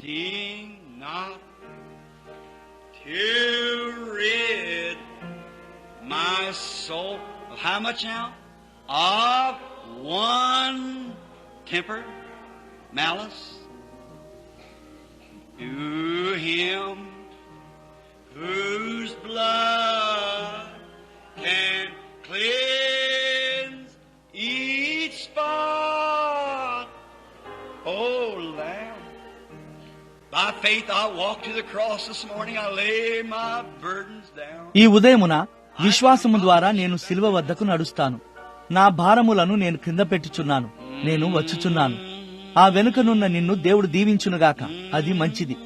ఇప్పుడు నిర్లక్ష్యం చేయకండి. ఆప్యాయంగా, మాధుర్యంగా, నేరుగా శిలువ వద్దకు నడిచిరండి. పాత నిబంధనలో వారు ఒక గొర్రె పిల్లను తెచ్చారు. వారు పాపము చేశారని వారు ఎరిగి ఉన్నారు. ఆజ్ఞల ద్వారా వారప్పుడు దానిని ఎరిగి ఉన్నారు. ఇప్పుడేమో దేవుడు మీ హృదయంతో మాట్లాడినందున మీరు దానిని ఎరుగుచున్నారు. వారు ఆజ్ఞలను ఒక్కసారి చూశారు. నీవు వ్యభిచరింపవద్దు, నీవు ఫలానా మరియు ఫలానా దానిని చేయకూడదు. మరియు వారు ఒక గొర్రె పిల్లను తీసుకుని వెళ్లి మరియు ఆ గొర్రె పిల్ల మీద తమ చేతులుంచగా యాజకుడు దాని గొంతును కోసివేస్తాడు. ఆ చిన్నది తన్నుకులాడుతూ రక్తము చిందిస్తూ మరియు గిలగిలా కొట్టుకుంటూ మరణించుచుండేది. అతని చేతులు మొత్తం రక్తమయమైపోయినవి. అతని స్థానములో గొర్రె పిల్ల చనిపోయినది. కాని మరలా దానిని చేయాలన్న అదే కోరికతో అతడు బయటికి వెళ్లాడు. కాని ఈ స్థలములో మాత్రం విశ్వాసము ద్వారా కృపచేతనే మనం వచ్చుచున్నాము. దేవుడు మనల్ని పిలిచాడు. మనము దేవుని గొర్రెపిల్ల యొక్క తలపైన మన చేతులను ఉంచుచున్నాము. ఆ ఊగుచున్న సుట్టె చప్పుడును మనం వింటున్నాము. నేను దప్పిగొనుచున్నాను, నాకు దాహమునకియుడి. తండ్రి, ఈ పాపమును వారి మీద మోపవద్దు, వారు ఏమి చేయుచున్నారో వారెరుగరు అనే ఆ స్వరమును మనం వింటున్నాము. చూశారా? విశ్వాసము ద్వారా మనకు బదులుగా ఆయన యొక్క మరణమును మనము అనుభూతి చెందుతున్నాము. ఇప్పుడు నీవు క్షమించబడ్డావు, వెళ్లి ఇక నువ్వు పాపము చేయకము అని ఒక స్వరము చెప్పినప్పుడు మన హృదయాంతరంగములోనికి ఒక లోతైన స్థిరమైన సమాధానము ప్రవేశిస్తుంది. అప్పుడు కృపచేత మనము అదే కోరికతో కాదు గాని ఇక మరెన్నడూ పాపము చేయకూడదని లేదా తప్పైనది ఏదీ చేయకూడదనే కోరికతో ఏ విధంగా బయటికి వెళ్లుచున్నాము కదా. సమస్త గ్రహింపును మించిన సమాధానము మన హృదయంలోనికి ప్రవేశించినది. ఇప్పుడు మనమందరము కలిసి ప్రార్థించుచుండగా మీరు దానిని పొందుకొందురుగాక. పరలోకపు తండ్రి, విశ్వాసము ద్వారా కృపచేతనే వారు వచ్చుచున్నారు. దాదాపు 1 డజను చేతులు పైకి లేచాయి. అవి వర్తమానం యొక్క ఫలములై ఉన్నవి. వారు నీ యొద్దకు వచ్చుచున్నారు. వారు నమ్ముచున్నారు. ప్రభువా, నేను కూడా వారిని నమ్ముచున్నాను. పరిశుద్ధాత్మ నిజంగా వారితో మాట్లాడి ఉన్నాడని నేను నమ్ముచున్నాను. మరియు విశ్వాసము ద్వారా వారిప్పుడు నేరుగా యాకోబు నిచ్చెనను ఎక్కుచున్నారు. సరిగ్గా శిలువ యొక్క అంచునకు వచ్చుచున్నారు. అక్కడ వారి పాపములన్నిటినీ మోపి మరియు ఇట్లు చెప్పుచున్నారు, ప్రభువా, అది నాకు చాలా ఎక్కువైనది. నేను దానినిక ఎంత మాత్రము భరించలేను. మరియు నీవు నా పాప భారమును తీసివేసి మరియు అలా చేయాలనే కోరికను నా హృదయములో నుండి తీసివేయుదువా? మరియు విశ్వాసము ద్వారా ఈ దినమున నా వ్యక్తిగత రక్షకునిగా నిన్ను స్వీకరించనిమ్ము. మరియు ఇప్పటి నుండి ప్రయాణము యొక్క ముగింపు వరకు దారిలో ప్రతి మైలు నేను నిన్ను వెంబడిస్తాను. పరిపూర్ణతలోనికి సాగిపోవుట అంటే ఏమిటని నేను ఒక దృశ్యమును పట్టుకున్నాను. సంఘములోనికి వెళ్లడం కాదు, మరియు నిర్జీవ క్రియలైనట్టి బాప్తిస్మములు మొదలగున్నవి కావు. అయితే నేను అనే వాడను ఇక ఉండకుండా క్రీస్తే నాలో జీవించగలిగేంత వరకు సాగిపోవాలని నేను కోరుచున్నాను. ఓ యేసు, ఈ ఉదయమున పశ్చాత్తాపపడిన ప్రతి ఆత్మకు దీనిని దయచేయుము. నీవు దానిని వాగ్దానము చేసి ఉన్నావు గనక తమ చేతులను పైకెత్తిన ప్రతి ఒక్కరూ నిత్య జీవమును పొందుకుందురుగాక. వారు బహిరంగంగా అంగీకరించారు. వారు వారి చేతులను పైకెత్తారు. వారు గురుత్వాకర్షణ శక్తి యొక్క నియమములన్నిటినీ బ్రద్దలు చేశారు. వారు విజ్ఞాన శాస్త్రమును దానికదే సిగ్గుపడేలా చేశారు. ఎందుకనగా మీ చేతులు క్రిందికి వేలాడి ఉండాలి అని విజ్ఞాన శాస్త్రం చెప్పుచున్నది. విజ్ఞాన శాస్త్రం ప్రకారంగా గురుత్వాకర్షణ శక్తి దానిని క్రిందకు లాగుతుంది గనక అది భూమికి కట్టుబడి ఉండాలని ఏదైనా రుజువు చేస్తుంది. కానీ ఒక నిర్ణయమును తీసుకున్న ఒక ఆత్మ వారిలో ఉన్నది, మరియు వారు గురుత్వాకర్షణ నియమాలను ధిక్కరించి వారి చేతులను పైకెత్తారు. ప్రభువా, నీవు దానిని చూశావు. నీవు వారి పేరును గ్రంథములో ఉంచావు. క్షమించబడినది మరెన్నడూ జ్ఞాపకము చేసుకొనబడకుండానట్లు ఆ పాత పుస్తకము ఇప్పుడు మరిచిపోట అనే సముద్రములో ఉన్నది. ప్రేమగల మాధుర్యమైన క్రైస్తవులుగా నిన్ను సేవించుటకు ఈ రోజు వారిని ముందుకు సాగనిమ్ము.